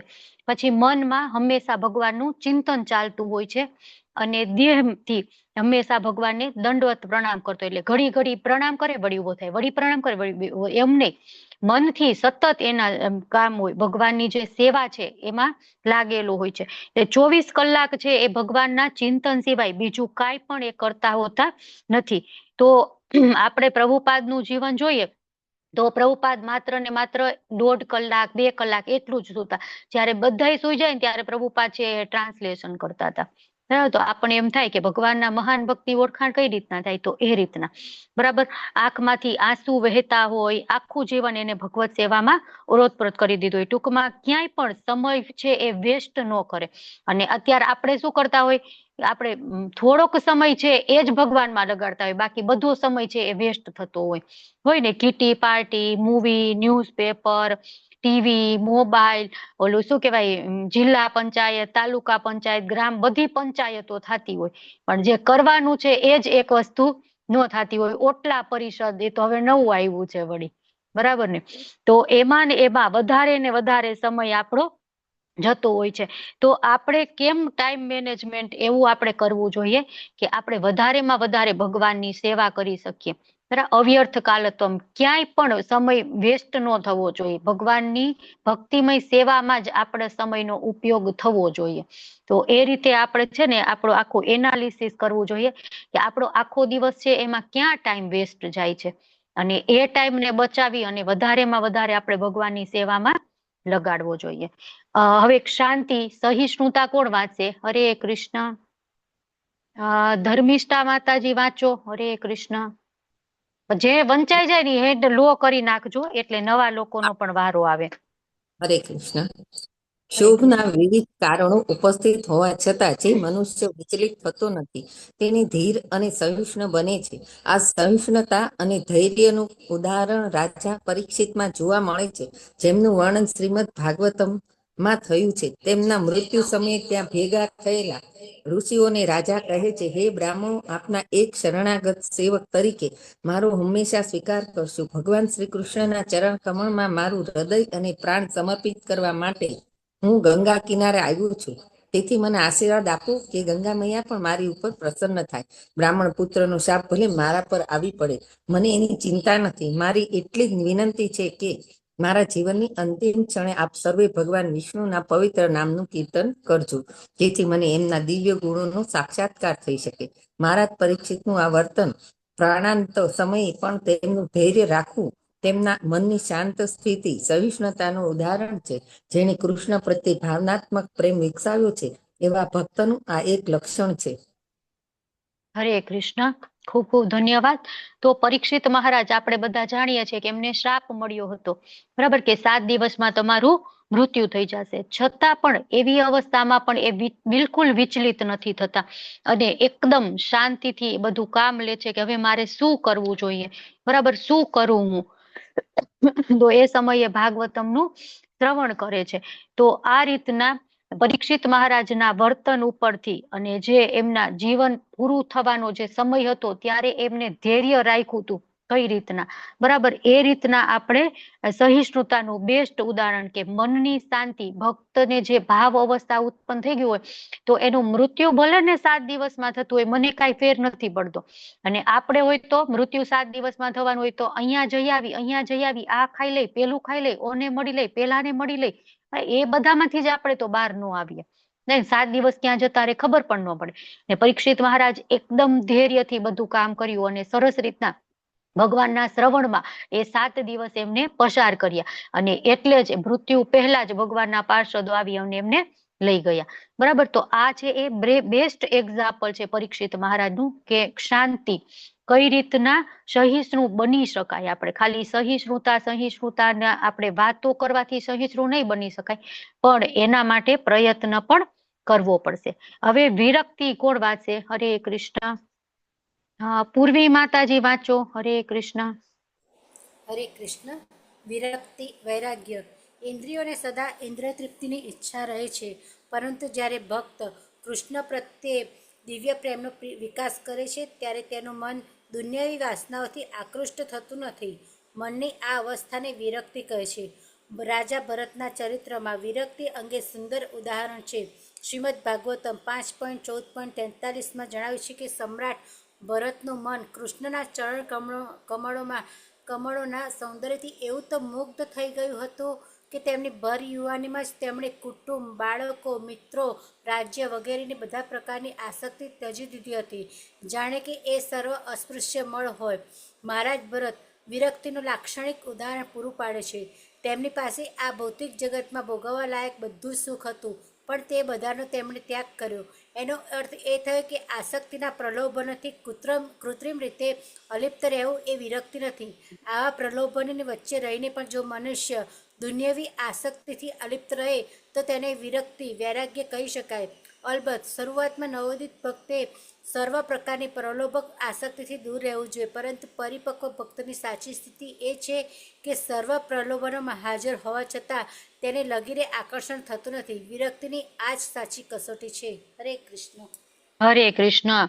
તો અહીંયા શું કહે છે કે ઇન્દ્રિય ભોગની વસ્તુઓ છે એમાં સ્વયં અરુચિ થઈ જાય, બરાબર, કે જ્યારે આપણે જોઈએ કે હાયર ટેસ્ટ મળે તો આપણે લોઅર ટેસ્ટ ઓટોમેટિક છૂટી જાય. આપણે કાલે લેવલ 2માં એ જ વાત કરી હતી ને ગઈકાલે કે હાયર ટેસ્ટ મળશે તો લોઅર ટેસ્ટ ઓટોમેટિક છૂટી જશે, બરાબર. આપણે આ ક્લાસમાં પણ વાત કરી હતી કે આપણે ટીવી જોવું ખૂબ ગમતું હતું પણ ઓટોમેટિક ટીવી આપણું છૂટી ગયું. મને ક્રિકેટ જોવું ખૂબ ગમતું હતું પણ ઓટોમેટિક હવે ક્રિકેટ ગમે એવો મેચ ચાલુ હોય ને આપણને ઈચ્છા જ નથી થતી જોઈએ, બરાબર. પેલા આપણને ન્યૂઝ સાંભળવા બહુ ગમતા હતા, પેલા આપણને એવી જગ્યાએ જવું ગમતું હતું, પેલા આપણને એવા હોટલના કચરા જેવા વાસી ખાવાના હતા એ બધું બહુ ભાવતું હતું, બરાબર ને, પીઝા ને બર્ગર, મંચુરિયન. હવે એ બધું નથી ભાવતું. હવે કોઈ કહે તો પણ આપણે એમ કઈક નહીં હો આવી વસ્તુ થોડી ખવાતી હશે, બરાબર. તો હાયર ટેસ્ટ મળે એટલે લોઅર ટેસ્ટ છે એ ઓટોમેટિક છૂટી જાય. તો પ્રસાદ આપણને મળે તો આપણે એ બધું જ ભૂલી જઈએ, બરાબર. કીર્તન આપણને મળે તો આપણને બીજું સાજ ને જે કઈ મ્યુઝિક છે એ બધું જ ભૂલાઈ જાય. જ્યારે ભગવાનના સુંદર દર્શન આપણે આંખોથી થાય ત્યારે આપણને બીજા બધા જ ભૌતિક ચિત્રો છે એ બધા ભૂલાઈ જાય. તો ધીમે ધીમે આવી રીતે આપણી ઇન્દ્રિયો છે એને ભગવાનમાં લગાડી અને બીજા બધા ભૌતિક વિષયો છે એમાંથી વિરક્તિ આપણને આવતી જાય. તો અહીંયા પ્રભુપાદ છે સરસ મજાનું ભરત મહારાજના ઉદાહરણથી સમજાવે છે કે ભરત મહારાજ ચક્રવર્તી સમ્રાટ હતા અને એવું પણ નહોતું કે વૃદ્ધ થઈ ગયા, હવે એ કઈ ભોગવી શકે એવા નથી, છતાં પણ એ બધું જ છોડી, બાળકો, પત્ની, એટલું ઐશ્વર્ય, જાહો જલાલી આપણે કહીએ ને, બધું છોડી અને જંગલમાં જતા રહ્યા. બરાબર. તો એ વિરક્તિ, વૈરાગ્ય કહેવાય ને. એક આપણે છે ને એક એક્ઝામ્પલ થી વાત કરતા હોય. એક પેલા જયારે અંગ્રેજોએ આક્રમણ કર્યું ને ત્યારે એક નાનકડું રજવાડું હતું અને એ રજવાડાના એક રાજા હતા. તો એ રાજા એ જે ઓલો હિંચકો હોય ને એના ઉપર બેઠા રહ્યા તો બેઠા જ રહ્યા. પછી અંગ્રેજો આવી અને કીધું, એમને પકડાઈ ગયા ને એરેસ્ટ કર્યા. ત્યારે એ કે બધા જતા રહ્યા, તમે કેમ ન ગયા? તો કે પણ મને ઓલો ચપ્પલ આપે ને નોકર, જે પગમાં પહેરવાની પાદુકા, એને મને ચપ્પલ નો આપ્યો તો હું ચપ્પલ પહેર્યા વગર કઈ રીતના જાઉં? તો એ એટલી ટૂંકમાં એ તો મૂર્ખામી કહેવાય. છતાં પણ એ એટલું એનું ઐશ્વર્ય હતું કે ચપ્પલ પણ કોક આપે ત્યારે એ પહેરે. બરાબર. તો હવે એ નાનકડા રજવાડાના રાજા છે, એની આટલી ઐશ્વર્ય હોય, એની આટલી શું કહેવાય ભવ્યતા હોય, તો ભરત રાજા છે એ તો ચક્રવર્તી સમ્રાટ હતા. એના કેટલા નોકર ચાકર એની આગળ પાછળ ફરતા હશે, એ કેટલું શું કહેવાય એવું સરસ મજાનું જમતા હશે, એ કેટલા સિલ્કી ને સોના ચાંદીના ઓલા તાર વાળા વસ્ત્રો પહેરતા હશે, એના મુકુટમાં કેટલા બધા મણીઓ અને રત્નો જડેલા હશે. હવે એ બધું છોડી અને સાવ જંગલમાં જવાનું, બરાબર, અને એમાં પોતાની રીતે અગ્નિ પ્રગટાવીને પોતે જમવાનું કરવાનું, ઠંડી, ગરમી, તડકો, ટાઢ બધું સહન કરવાનું. બરાબર. તો એ વિરક્તિ કેવી હોવી જોઈએ એ આપણે ભરત મહારાજ પાસે શીખવું જોઈએ. હવે નિરઅભિમાનીપણું કોણ વાંચશે? હરે કૃષ્ણ. હિરલ પટેલ માતાજી વાંચો. હરે કૃષ્ણ માતાજી. શુદ્ધ ભક્તિના સર્વ ગુણોથી યુક્ત હોવા છતાં જ્યારે ભક્તને ગર્વ થતો નથી ત્યારે તેની અવસ્થાને નિરાભિમાનિતા કે માન શૂન્યતા કહેવામાં આવે છે. પદ્મ પુરાણમાં જણાવ્યું છે કે રાજા ભગીરથ બધા રાજાઓમાં સર્વોપરી ચક્રવર્તી સમ્રાટ હતા. છતાં તેમણે કૃષ્ણ પ્રત્યે એવા ભાવાત્મક પ્રેમનો વિકાસ કર્યો હતો કે તેઓ એક દીન ભિક્ષુક બની ગયા હતા અને તેમના રાજકીય શત્રુઓના અને અત્યંજોના ઘરમાં જઈને ભિક્ષા માંગતા હતા. તેઓ એવા નમ્ર હતા કે તેઓ તેમને આદરપૂર્વક પ્રણામ કરતા હતા. ભારતના ઇતિહાસમાં એવા તો અનેક દાખલા છે. તાજેતરમાં આશરે 200 વર્ષ પહેલા કલકત્તાના લાલા બાબુ નામે એક જમીનદાર વૈષ્ણવ થયા અને વૃંદાવનમાં રહેવા લાગ્યા. તેઓ પણ ઘરે ઘરે જઈને ભિક્ષા યાચના કરતા હતા. તેઓ તેમના રાજકીય વિરોધીઓના ઘરે જઈને પણ ભીખ માંગતા. ભિક્ષા માંગવી એટલે જે લોકોને ત્યાં જાય તેમનું અપમાન સહન કરવા તૈયાર રહેવું પડે, તે સ્વાભાવિક છે. પરંતુ કૃષ્ણને ખાતર તેવા અપમાન સહન કરવા પડે. કૃષ્ણનો ભક્ત કૃષ્ણની સેવામાં રહીને કોઈ પણ સ્થાન કે સ્થિતિનો સ્વીકાર કરી શકે છે. હરે કૃષ્ણ. હરે કૃષ્ણ. હરે કૃષ્ણ. તો નિરાભિમાનીપણું, બરાબર. અમાની ના માન દેન કીર્તન્ય સદા હરિ. ચૈતન્ય મહાપ્રભુ કે છે ને શિક્ષા અષ્ટકમમાં, અમાની ના માન દેન, મને કોઈ પણ પ્રકારની કામની માનની આશા નથી. તો અહીંયા એવા બે એક્ઝામ્પલ આપેલા છે કે રાજા ભગીરથ, જે રાજા હતા, ચક્રવર્તી સમ્રાટ હતા, છતાં પણ બધું મૂકી દે છે અને ઘરે ઘરે જઈને ભિક્ષા માગી અને પોતાનું ભરણ પોષણ કરે છે. અને બીજા કલકત્તાના લાલવા બાબુ નામના જમીનદાર હતા કે જે ખૂબ જ ધનવાન પરિવારમાં આવતા હતા, છતાં પણ એ છે એ બધું મૂકી અને ઘરે ઘરે જઈ અને ભિક્ષા માગી અને પોતાનું ભરણ પોષણ કરે છે. બરાબર. તો આપણે છે એ પોતાના માટે માનની આશા નથી હોતી ભક્તોને. બરાબર. તો આ ભાવ ભક્તિનું ઉદાહરણ છે. તો ઉત્કૃષ્ટ ગુણ છે કે નિરાભિમાનીપણું હોવું, બરાબર. દક્ષ પ્રજાપતિ છે એ શિવજીનું અપમાન કરી અને આપણને એમ કે કઈ તો નિરભિમાની પણ હોવું કે છે. તો દક્ષ પ્રજાપતિએ તો શિવજીનું અપમાન કર્યું હતું અને સતી તો શું કહેવાય સતીજી ત્યાં હતા ને પાર્વતીજી શિવજીના પત્ની, તો એ તો એને એકદમ એમને ગુસ્સો આવી ગયો, ખોટું લાગી ગયું અને પોતાના શરીરમાંથી અગ્નિ પ્રજ્વલિત કરી અને એમને દેહ ત્યાગ કરી દીધો. તો અહીંયા તો નિરભિમાની પણ વાત કરો છો તમે, કોઈ પણ પ્રકારની માનની કામના હોવી ન જોઈએ, માન શૂન્યતા તમે કહો છો, બરાબર. તો એ શું છે, શું કામ એવું કર્યું હતું સતીજીએ કે ભગવાનના મહાન ભક્ત શિવજી છે, વૈષ્ણવા નામ યથા સંભો, બરાબર. તો આપણે જોતા હોય ને કે વૈષ્ણવોની પ્રત્યે નિંદા આપણે બોલવીએ નહીં અને કોક કરે તો સાંભળવીએ નહીં. વૈષ્ણવ અપરાધ કહેવાય ને, તો સતીજીએ નહીં, એમને રોકવાની કેટલી ટ્રાય કરી, તમે વૈષ્ણવ અપરાધ ન કરો, પણ એમના પિતાજી માયના જ નહીં. એટલે આપણે જ કે છે, પદ્મ પુરાણમાં આવે છે કે જયારે આપણાથી એ વૈષ્ણવ અપરાધ રોકી ન શકાય ને, તો કા સામે વાળાને મારી દેવાનું, કા આપણે મરી જવાનું, બરાબર. તો એકદમ પિતા હતા, એમને તો કઈ રીતના મારી શકે, એટલા માટે પોતે છે પોતાનો દેહનો ત્યાગ કરી લીધો.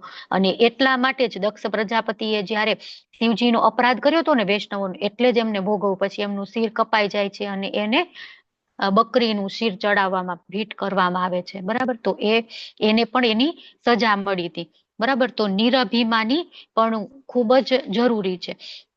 તો ભગવાન પણ ભગવદ ગીતામાં જયારે 13મા અધ્યાયમાં વાત કરે ને, ત્યારે સૌથી પહેલી જે ભક્તની ક્વોલિટી હોય ને, એમાં આ નિરભિમાની પણ, માનની અપેક્ષા ન હોય, એ આપણને કહે છે. તો શું વધારે સરળ છે કે બીજાને સન્માન આપવું કે બીજા પાસેથી સન્માન મેળવવું? બોલો, શું સારું શું કહેવાય, બીજાને સન્માન આપવું કે બીજા પાસેથી સન્માન મેળવવું? શું કયો તમે લોકો? બીજાને સન્માન આપવું. બીજાને સન્માન આપવું. આપવું, સન્માન બીજાને આપવું. સન્માન આપવું. સન્માન આપવું. આપણને ક્યારેક ન મળે તો ચાલે, હંમેશા ચાલે. ભક્તોએ એવી ભાવના રાખવાની, તો વાંધો આવે નહીં. પછી આગળ કોણ વાંચે? આશબંધ અથવા મહાન આશા. રિદ્ધિ માતાજી વાંચો. હરે કૃષ્ણ. હરે કૃષ્ણ માતાજી, દંડવત પ્રણામ. પૂર્ણ પુરુષોત્તમ ભગવાનની કૃપા ચોક્કસ મળશે જ એવો જે દ્રઢ વિશ્વાસ હોય છે, તેને સંસ્કૃતમાં આશાબંધ કહે છે. આશાબંધ એટલે સતત એમ વિચારવું કે હું ભક્તિના નીતિ નિયમોનું પાલન કરવાનો સર્વોત્તમ પ્રયત્ન કરી રહ્યો છું, તેથી મને ખાતરી છે કે હું જરૂર ભગવાનના ધામને પ્રાપ્ત કરીશ. આના સંબંધમાં શીલ રૂપ ગોસ્વામીની એક પ્રાર્થના આ આશાબંધની સ્પષ્ટતા માટે પૂરતી છે. તેઓ કહે છે, મારામાં ન તો કૃષ્ણનો પ્રેમ છે કે ન તો શ્રવણ કીર્તન જેવા કૃષ્ણ પ્રેમને વિકસિત કરવાના કારણોમાં મને પ્રેમ છે, અને જે ભક્તિ યોગની પ્રક્રિયાથી કૃષ્ણનું સતત ચિંતન થાય છે અને તેમના ચરણ કમળનું ધ્યાન સદા અંતરમાં રહે છે, તેનો પણ મારામાં અભાવ છે. મારા માટે તત્વજ્ઞાનનું સંવર્ધન કે સત્કર્મો જેવી પ્રવૃત્તિ કરવાની પણ તક નથી. તદુપરાંત મારો જન્મ પણ કોઈ ઉચ્ચ કુળમાં થયો નથી. તેથી હે ગોપીજન વલ્લભ, હું તો કેવળ તમારી પ્રાર્થના કરી શકું છું. હું તો માત્ર એવી ઈચ્છા અને આશા કરું છું કે કોઈ રીતે મને આપના ચરણ કમળની પ્રાપ્તિ થાય, અને તે આશા મને વ્યથિત કરે છે, કારણ કે જીવનના તે દિવ્ય ધ્યેયને પ્રાપ્તિ માટે હું પોતાને સર્વથા અસમર્થ ગણું છું. ભાવાર્થ એ છે કે આ આશા બંધનના શીર્ષક હેઠળ ભક્તે નિરાશામાં પણ આશા રાખવી જોઈએ કે કોઈ પણ પ્રકારે તેને ભગવાનના ચરણ કમળની પ્રાપ્તિ જરૂર થશે. હરે કૃષ્ણ. હરે કૃષ્ણ. તો હંમેશા પૂર્ણ વિશ્વાસ હોવો જોઈએ કે ભગવાનના ધામમાં આપણે જઈશું જ. નિરાશામાં પણ આશા, કે ને આશા અમર છે, આપણે એવી કહેવત પણ છે ને કે હજારો નિરાશામાં એક અમર આશા છુપાયેલી હોય છે, બરાબર. તો નિરાશામાં પણ આશા ભક્તોએ રાખવી જોઈએ કે ભક્તને એટલો વિશ્વાસ હોવો જોઈએ કે એક સમય છે એ ભક્તને એમ થાય કે આ ભૌતિક જગત છે એનાથી તો છૂટો પડી ગયો, એમાંથી તો વિરક્તિ કઈ આસક્તિ કઈ રહી નહીં, અને આધ્યાત્મિક ઉન્નતિ પણ થઈ નહીં, બરાબર. આધ્યાત્મિક રીતે જોઈ તો એટલી પ્રગતિ નથી થઈ, અને ભૌતિકતામાં પણ હવે મન લાગતું નથી, તો મારું તો બે ગયું, આ બાજુ નો રહ્યો, હું આ બાજુ નો રહ્યો, બરાબર. પણ એ સમયે પણ ભગવાનના ભક્તે હંમેશા આશા રાખવી જોઈએ કે ભગવાન છે એ હંમેશા જે ભક્તો છે એનું કૃપા કરે જ છે, બરાબર, અમુક કોઈ એની મોડી કરે, અમુક કોઈ એની વહેલી કરે, પણ ભગવાન અવશ્ય બધા જ ભક્તો ઉપર કૃપા કરે છે. અમુકને શું કહેવાય 1 વર્ષ થાય, અમુકને 10 વર્ષ થાય, અમુકને 100 વર્ષ થાય, અમુકને 10 જન્મો લાગી જાય, પણ ભગવાન ક્યારેય કૃપા નહીં કરે એવું બનશે નહીં. બરાબર, એટલે હંમેશા એ આશા હોવી જોઈએ. આપણે એમ થાય ને, કેટલાય સમયથી મંગળા આરતી કરું છું, 16 માળા કરું છું, પણ મને કેમ એમ નથી લાગતું ભક્તિમાં ઉન્નતિ થાય. પણ ત્યારે જ આ આસબંધ છે ને એ ખૂબ જ અગત્યનું છે, કે હંમેશા આપણે મનમાં એમ હોવું જોઈએ કે નહીં, આજ નહીં તો કાલ ભગવાન કૃપા કરશે જ. બરાબર, મારામાં એટલી હજી કેપેસિટી નથી, કે હું એટલે એબલ નથી કે ભગવાન મારા ઉપર કૃપા કરશે, પણ એ સમય આવશે ત્યારે અવશ્ય ભગવાન કૃપા કરશે જ તે. બરાબર, એટલે આ સંબંધ હંમેશા રાખવી જોઈએ, ખૂબ જ ઇમ્પોર્ટન્ટ છે. હવે આગળ કોણ વાંચશે? સમુત કંઠા મીરા માતાજી વાંચો. હરે કૃષ્ણ.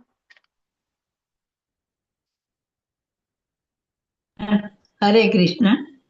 ઈચ્છિત સફળતા પ્રાપ્ત કરવાની ઉત્કંઠા. ભક્તિ માર્ગમાં સફળતા મેળવવા માટે જ્યારે ભક્ત પૂરતા પ્રમાણમાં આતુર રહે છે તો તેને સમુત કંઠા કહે છે. આનો અર્થ એ છે સંપૂર્ણ આતુરતા. વાસ્તવમાં કૃષ્ણ ભાવનામાં સફળતા મેળવવાનું મૂલ્ય આ ઉત્કંઠા છે. દરેક વસ્તુનું કંઈક મૂલ્ય હોય છે અને તે મેળવતા પહેલા મનુષ્ય તે મૂલ્ય ચૂકવવું પડે છે. વૈદિક સાહિત્યમાં જણાવ્યું છે કે કૃષ્ણ ભાવના જેવી અત્યંત મૂલ્યવાન વસ્તુ ખરીદવામાં સફળ થવા માટે મનુષ્ય ગાઢ ઉત્કંઠા વિકસાવવી જરૂરી છે. બિલ્વમંગલ ઠાકુરે પોતે રચેલા પુસ્તક કૃષ્ણ કર્ણામૃતમાં ગાઢ ઉત્કંઠાની બહુ સુભગ અભિવ્યક્તિ કરી છે. તેઓ કહે છે, વૃંદાવનના પેલા કિશોરને જોવા માટે હું ઉત્કંઠાપૂર્વક વાટ જોતો બેઠો છું, જેનું દૈહિક સૌંદર્ય અખિલ વિશ્વને મુગ્ધ કરે છે, જેના નેત્રો સદા કાળી ભ્રુકુટીવાળા અને કમળની પાંદડી જેવા વિશાળ રહે છે, જે સદા ભક્તો તરફ આતુર નજરે જોયા કરે છે અને તેથી જે અહીં તહીં ફરતા રહે છે, તેના નેત્રો સદા આર્દ્ર રહે છે અને અધરો તામ્ર વર્ણના હોય છે, અને તે અધરોમાંથી એવો દિવ્ય સ્વર પ્રગટે છે કે જે સર્વને મદોન્મત્ત હાથીથી પણ વધુ ઉન્મત્ત કરે છે. તેને વૃંદાવનમાં જોવાની મને તીવ્ર ઉત્કંઠા છે. હરે કૃષ્ણ. હરે કૃષ્ણ. હરે કૃષ્ણ. તો ઈચ્છિત સફળતાની પ્રાપ્તિ માટે હંમેશા ઉત્સુક રહેવું જોઈએ. તો ભક્તિમાં ત્યારે જ સફળતા મળે જ્યારે આપણામાં એ ઉત્સાહ હોય, જ્યારે એ આનંદ હોય. બરાબર, ત્યારે આપણે એ સફળતા પ્રાપ્ત કરી શકીએ. તો કૃષ્ણની ભક્તિનું મેળવવા માટે શું મૂલ્ય છે, શું આપણે આપીએ તો ભગવાનની ભક્તિ આપણને મળે. બરાબર, આપણે કહીને કાંઈ લેવું હોય તો એનું કંઈક મૂલ્ય આપણે ચૂકવવું પડે. તો ભગવાનની ભક્તિનું શું મૂલ્ય છે? તો હંમેશા આપણામાં ઉત્કંઠા હોવી જોઈએ. આપણામાં આમ જિજ્ઞાસા, આપણે કહીને ઉત્સાહ, ક્યારે એવું ન થાય કે હવે ઠીક છે, મળે તો ભલે, ન મળે તો કાંઈ નહીં, હવે તો કરવા ખાતર કરીએ છીએ, આમ સાવ ઉત્સાહ શૂન્ય, આપણા બિલકુલ ઉત્સાહ એવું નહીં. હંમેશા ભગવાનની ભક્તિ પ્રાપ્ત કરવા માટે ઉત્કંઠા હોવી જોઈએ, સમુત્કંઠા. ભગવાનની અનન્ય સેવા માટે તત્પરતા હોવી જોઈએ. આમ કરવું છે, ભાગીને કરી નાખે, આમ કરવું છે, ભાગીને કરી નાખે. હમણાં અયોધ્યા યાત્રાની વાત થતી, વિશાલ પ્રભુ જોડાણ તો મને યાદ આવ્યું, 2:30 વાગે વિશાલ પ્રભુ મેસેજ કર્યો હતો. તો એ 2:30 વાગે જાગતા હતા રાત્રે, બોલો. એમને ત્યારે પણ સેવા હતી. બરાબર, તો એટલી તત્પરતાથી એ સેવા કરતા હતા કે ચલો ભાગમ ભાગ, એમ 2:30 એટલે આપણે યાત્રામાં ગયા હોય તો 2:30 એટલે તો મોડું કહેવાય, બધા ભક્તો સુતા જ ન હોય. તો એટલું આમ મનમાં ભગવાનની ભક્તિ કરવા પ્રત્યે તત્પરતા હોવી જોઈએ કે જે કામ કે કરી નાખો. આપણે SIDC મીટિંગમાં ગયા હતા, હિરલ માતાજી, આમ 11 વાગે, 11:30 વાગે સુઈએ ને પાછા 2:30-3 વાગે તો ઉઠી જઈએ. બરાબર, મોડા 3 વાગે ઉઠી જ જઈએ. ને શરૂઆતમાં પહેલે દિવસે અમે 2 વાગે ઉઠી ગયા હતા. ના, તો એ છે એ ઉત્કંઠા. આખો દિવસ કામ હોય, પછી બપોરે જરાય રેસ્ટ નહીં કરવાનો, તો પણ એ અને તત્પરતા. તોય માતાજી થાક ના લાગે, તોય એટલી ફ્રેશનેસ લાગે, તોય થાક. તોય થાક ના લાગે. એટલે એ જ, પણ એ આપણે કેવું છે, એ સમય પૂરતી અવસ્થા આવી ગઈ હતી, પણ આ ભગવાનના ભક્તો હોય જે પ્રેમ ભક્તિ, ભાવ ભક્તિના સ્તર સુધી, તો એને એ અવસ્થા પરમનન્ટ ચાલે. આપણે તો ઘરે એવું 1-2 દિવસ થાય તો આપણે બીમાર પડી જઈએ, નહીં હવે તો મારાથી આ નહીં થાય. બરાબર, પણ ભગવાનના ભક્તોની એ અવસ્થા સતત ચાલ્યા રાખે. તો બિલ્વમંગલ ઠાકુરની જે છે કૃષ્ણ કર્ણામૃત, એમાં પણ સેવા માટે તત્પર છે, એ અહીંયા વાત કરી છે કે વૃંદાવનનો એ કિશોર છે એને જોવા માટે હું ઉત્કંઠાપૂર્વક વાત જોતો બેઠો છું કે ક્યારે એ કિશોર આવશે એમ. આપણને ખબર બિલ્વમંગલ ઠાકુરની બંને આંખો ફોડી નાખી હતી ને, એમને દેખાતું નહોતું, તો એ છતાં પણ જે મનથી ભગવાનના દર્શન કરવા માટે પણ એટલા તત્પર રહેતા હતા. આગળ વાંચીએ, કોણ વાંચશે? હરે કૃષ્ણ. નૈના નડિયાદરા માતાજી વાંચો. હરે કૃષ્ણ માતાજી. ભગવાનના પવિત્ર નામોનું કીર્તન કરવામાં અનુરાગ. તે જ કૃષ્ણ કર્ણામૃતમાં શ્રીમતી રાધારાણીના નામ કીર્તન વિશે કથન છે. રાધારાણીની એક સખીએ કહ્યું, હે ભગવાન ગોવિંદ, રાજા વૃષભાનુની પુત્રી હાલમાં આંસુ સારી રહી છે અને આપના પવિત્ર નામનું કૃષ્ણ કૃષ્ણ એમ કરીને રટણ કરી રહી છે. આગળ વાંચું માતાજી? ના ના, બસ એટલું જ વાંચો ને. હરે કૃષ્ણ. ભગવાનના પવિત્ર નામનું કીર્તન કરવામાં અનુરાગ. બરાબર. નામ ગાને સદા રુચિ. હંમેશા નામમાં છે એ રુચિ થાય. બરાબર. એક આપણે તો એવું હોય કે 16 માળા પણ માંડ માંડ થાય, પણ એ જે આ અવસ્થામાં પહોંચેલા હોય એને કેટલી માળા થાય ખબર જ ન હોય. સતત ભગવાનનું સ્મરણ. કારણ પ્રભુપાદ એમ કે છે કે એવો એકય સમય નથી કે જ્યારે ભગવાન હું તમને ભૂલી ગયો હોય. બરાબર. સદા ભગવાનના નામમાં રુચિ હંમેશા રહે છે. અને ભાવ ભક્તિનું આ લક્ષણ છે કે વધુ ને વધુ ભગવાનના નામ લેવું ગમે છે, એમાં રુચિ ઉત્પન્ન થાય છે, એમાં પ્રેમ ઉત્પન્ન થાય છે. તો રાધારાણી છે એ પણ જપ કરે છે, રડી રહી છે ભગવાનના વિરહમાં, અને કૃષ્ણ કૃષ્ણ એવી રીતના રટન કરી રહી છે.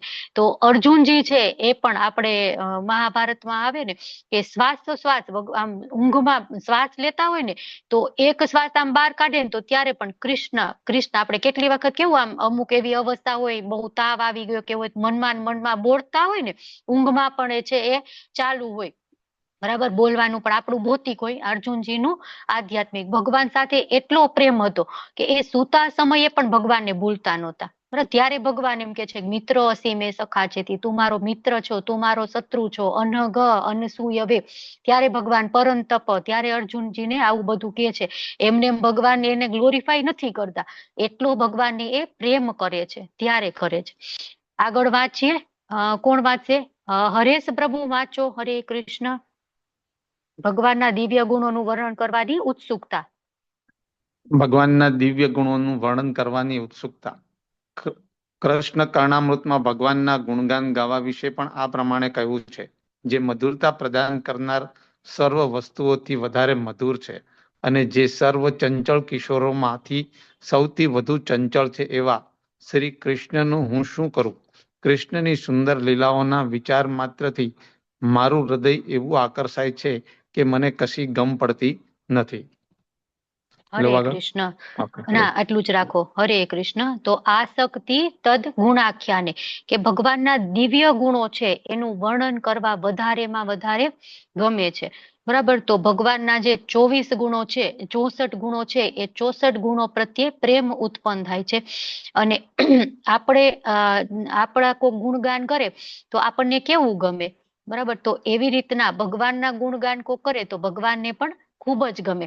અને એટલા માટે જ આપણે જ્યારે ભગવાનની પ્રાર્થના કરીએ ને, તો છે ને પ્રાર્થના એવી રીતના હોય, ગમે આપણે ભાગવતમની સ્તુતિ લઈએ કે ગમે તે બીજા કોઈ ભક્તોએ કરેલી સ્તુતિ લઈએ ને પ્રાર્થના સ્વરૂપમાં, તો એમાં એવું જ હોય, પેલા ભગવાનના ગુણોનું વર્ણન કરે, પછી ભગવાન હું તો આવા અધમ છું, હું તો આમ છું, તેમ છું, એમ વાત કરે, અને પછી કે હવે મારી ભગવાન આ તમે કૃપા કરો. બરાબર. ગમે સ્તુતિ હોય ને, આપણે સદાચારમાં સ્તુતિ આવે છે, તો એ બધી સ્તુતિ એમ સિક્વન્સમાં હોય કે પેલા ભગવાનના વખાણ કરે તો ભગવાનને ખૂબ જ ગમે. ભગવાન આમ તરત જાગે, હા કોણ મારા વખાણ કરે છે?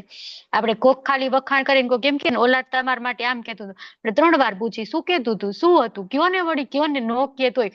મારે સુરક્ષા માતાજીને એવું થાય, પરાણે હું બોલાવું, બોલો તો સુરક્ષા માતાજી શું હતું? બરાબર. તો એ રીતના આપણને આપણા કોઈક વખાણ કરે તો એ ગમતું હોય. હું મારા વખાણ માટે નથી બોલાવતી, બીજી અમારી ડિસ્કશન હોય, હું પરાણે સુરક્ષા માતાજીને બોલાવતી હોય. તો એવી રીતના જે છે કૃષ્ણ, એના વખાણ આપણે કરીએ તો એમને પણ બહુ જ ગમે.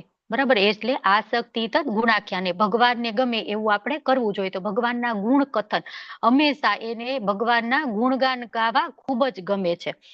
આગળ વાંચીએ. કોણ વાંચશે હવે? બધા હેન્ડ રેસ ડાઉન થઈ ગયા. કોઈકને વાંચવું હોય તો એક છે, નહીતર હું વાંચી દઉં, કોઈ ન વાંચવું હોય તો. રિદ્ધિ માતાજી વાંચી. માતાજી રિદ્ધિ માતાજી હેન્ડ રેઝ કર્યો છે. રિદ્ધિ માતાજી વાંચો. હરે કૃષ્ણ. હરે કૃષ્ણ માતાજી. બોલો કૃષ્ણની વાંચો. લીલા સ્થાનોમાં રહેવાનું આકર્ષણ. રૂપ ગોસ્વામી રચિત પદ્યાવલીમાં વૃંદાવન વિશે નીચે જણાવ્યા પ્રમાણે ઉલ્લેખ છે.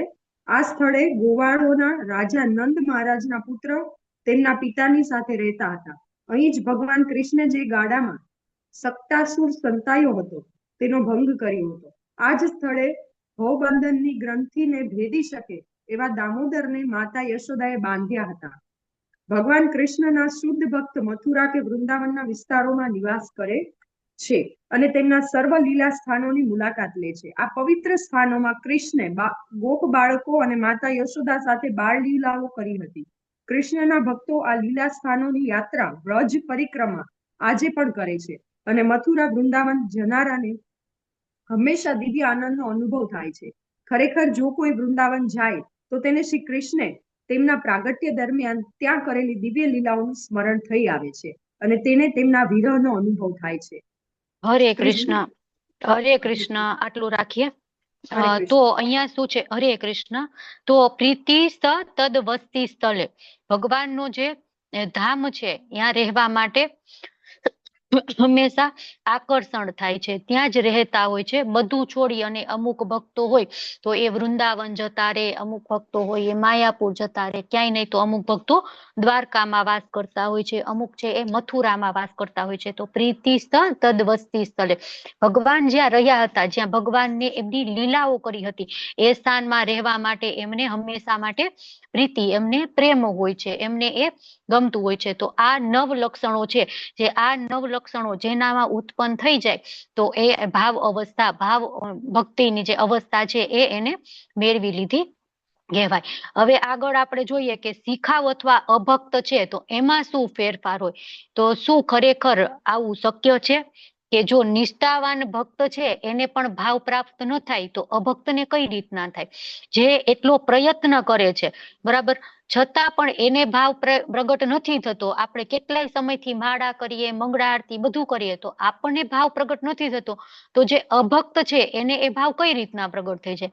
તો તે માત્ર શું કરે? ભાવનું પ્રતિબિંબ દર્શન કરે, ખાટલી ખોટું નાટક કરે, બરાબર. તો નિર્ગુણવાદીઓ છે અહીંયા તો એ નિર્ગુણવાદીની વાત કરે છે કે યોગીઓ ભક્તિનો બાહ્ય દેખાવ કરતા હોય છે અને કેટલીક વખત એ લીલા ભૂમિની યાત્રાએ જાય તો એ યાત્રા દરમિયાન શુદ્ધ ભક્તોનો સંગ મળી જાય તો એ ભક્ત જે કરતો હોય ને એવું અનુકરણ એનું કરે અને એની આ પ્રવૃત્તિ છે એને રતિ ભાવ કહેવાય. ભાવ એને છે નહીં પણ એનો એ નાટક કરે છે, પ્રતિબિંબ. રતિ છે એ ઓરિજિનલ ભાવ છે પણ એનું એ નાટક કરે છે, બરાબર. તો એને રતિ પ્રતિબિંબ કહેવાય. કેમ કે તેમનો એકમાત્ર આશય શું છે? સાયુજ્ય મુક્તિ મેળવવાનું. સાયુજ્ય એટલે ભગવાન સાથે એક થઈ જવાનું, આપણે કહીએ બ્રહ્મમાં વિલીન થઈ જવાનું. તો એ એમનો ભાવ હોય છે. એને ભક્તિ નથી જોતી, માત્ર ને માત્ર મુક્તિ જ જોતી હોય છે. એટલે આ અવસ્થાને ભાવનો કહેવાય, એને પ્રતિબિંબ, ભાવનું પ્રતિબિંબ કહેવાય, બરાબર.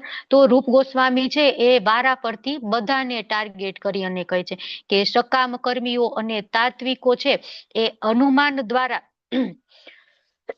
એવા અનુમાન કરે કે આ રતિ છે, આ અનુરાગ છે, આ છે, આ તે છે, પણ એવી રીતના અનુરાગ, ભાવ, ભક્તિ, રતિ છે ક્યારેય ઉત્પન્ન થતી નથી. કેમ કે એવી શુદ્ધ અવસ્થા કૃષ્ણ ભાવના મૃતમાં રતિ જે ભાવની છે એ એકદમ રેર છે, એકદમ વિરલ છે, બધાને મળતી નથી અને સુખ સાધ્ય નથી, બરાબર. તો એના માટે ઘણી બધી તપસ્યા કરવી પડે. કૃષ્ણના પ્રત્યે જે કાર્યકલાપો છે એને શ્રવણ કરવા પ્રત્યે હંમેશા એને આસક્તિ થાય ત્યારે એ અવસ્થાને અનુરાગ કહેવાય છે. અને આવા લોકો છે એ તાત્વિકો, એ તર્ક વિતર્ક દ્વારા ક્યારેય એ સ્તર સુધી પહોંચી ન શકે કે એને ભગવાન પ્રત્યે એ પ્રેમ ઉત્પન્ન થાય. પછી અવ્યક્ત બ્રહ્મ જ્યોતિ એમાં લીન થવાની જે વાત કરતા હોય ને, જે એ રીતે મુક્તિ ઈચ્છતા હોય તો એ લોકો પણ ભગવાનમાં રતિ ક્યારેય મેળવે નહીં. કેમ ન મેળવે? કે એ ભગવાનને ભગવાન જ નથી ગણતા. એ શું માને છે કે શ્રી કૃષ્ણ છે એ એક ઐતિહાસિક પુરુષ છે, બરાબર. અને પરમાત્મા સોરી, અને પરમાત્મા છે એ આ બધા કરતા અલગ છે, કૃષ્ણ કરતા અલગ એક પરમાત્મા છે. તો શ્રી કૃષ્ણ આવા લોકોથી રતિ છે એને ગુપ્ત રાખે છે, એને જાહેર કરતા નથી. અને જે ભક્તો છે, જે હંમેશા ભગવાનના નામમાં લાગેલા છે, એ લોકોને જ આપે છે. તો મુક્ત આત્મા છે એના માટે પણ આ સંભવ નથી. ભાવ અવસ્થા માત્ર ને માત્ર શુદ્ધ ભક્તો માટે જ સંભવ છે. અને શુદ્ધ ભક્તિ પણ કેવી? મોક્ષતા લઘુતા કૃત સુદુર્લભા કીધી છે ને, એટલે બધા જ લોકો છે એને એ અવસ્થા પ્રાપ્ત થતી નથી.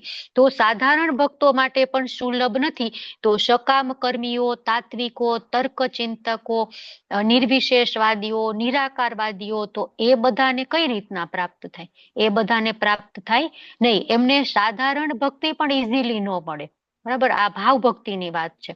તો અહીંયા રતિયા ભાવ છે એના બે પ્રકાર કીધા છે. એક તો પ્રતિબિંબ, તો એમાં ભક્તિ તીવ્ર હોય પણ મનમાં ભૌતિક ઈચ્છા પણ હોય.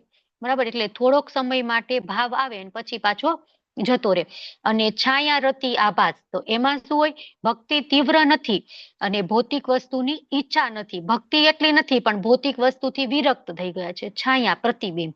બરાબર, તો આ બંને વચ્ચેનો ડિફરન્સ. હવે રત્યાભાસ એટલે શું છે? રતિ પ્લસ આભાસ. બરાબર, રતિ નથી પણ એનો આભાસ થાય છે.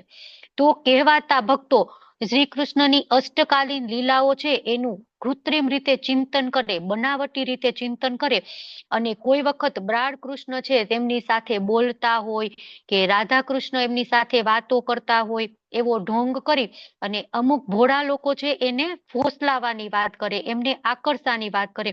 તો આવા ઢોંગી લોકો છે એને કૃષ્ણ પ્રત્યે નકલી આસક્તિ ધરાવવાનો દેખાડો કરે છે, નાટક કરે છે. તો આ સાચી રતિ નથી, આ માત્ર રત્યાભાસ છે, રતિનો આભાસ છે. તો રતિનો આભાસ આપણને લાગે, આપણને એમ થાય કે આ રત્યાભાસ કેટલી વખત રિયલ રતિ છે એવું જ લાગે, પણ રિયલમાં આ રતિ નથી. બરાબર, નિર્વિશેષ બ્રહ્મવાદી માણસો છે એમાં આવા લક્ષણો જોવા મળે. એ એટલું બોલતા પણ એવું હોય ને, ડાયું ડાયું, આપણને એમ લાગે કે નહીં, આ તો મહાન ભક્ત છે. એના પોશાક એવા હોય, આમ વાત કરતા કૃષ્ણની આંખમાંથી આંસુડા આવવા માંડે, એકદમ આમ શું કહેવાય, આમ ધ્રુજવા માંડે. આપણને એમ જ લાગે કે આ તો શુદ્ધ ભક્ત છે. બરાબર, પણ એ રતિ નથી. તો એ લોકો છે એ એવું નાટક કરતા હોય. અને જે ભક્ત નથી ને, જે લોકો આ જાણતા નથી, એ લોકો સામાન્ય લોકો છે એ આવા ઢોંગીની વાતમાં આવી જાય છે અને ફસાઈ જાય છે. પણ શુદ્ધ ભક્ત હોય એને ખબર પડી જાય કે આ ઢોંગી છે. એટલે પ્રભુપાદે કીધું ને, એને પાટું મારોગે. જો એ છે એને વાગશે ને તો એ ભાવમાં નથી, એ સમાધિમાં નથી. જો નહીં વાગે તો એ સમાધિમાં છે. બરાબર, તો એ રીતના એ ભક્ત છે એ જાણી શકે. પણ આપણા જેવા લોકો હોય કેટલી વખત કન્ફ્યુઝ થઈ જાય. તો રત્યાભાસમાં કોઈ ભક્તિના નિયમનું પાલન થતું હોતું નથી અને પ્રમાણિક ગુરુનું માર્ગદર્શન પણ હોતું નથી. આપણે જે સહજિયામાં જોયું હતું એ જ.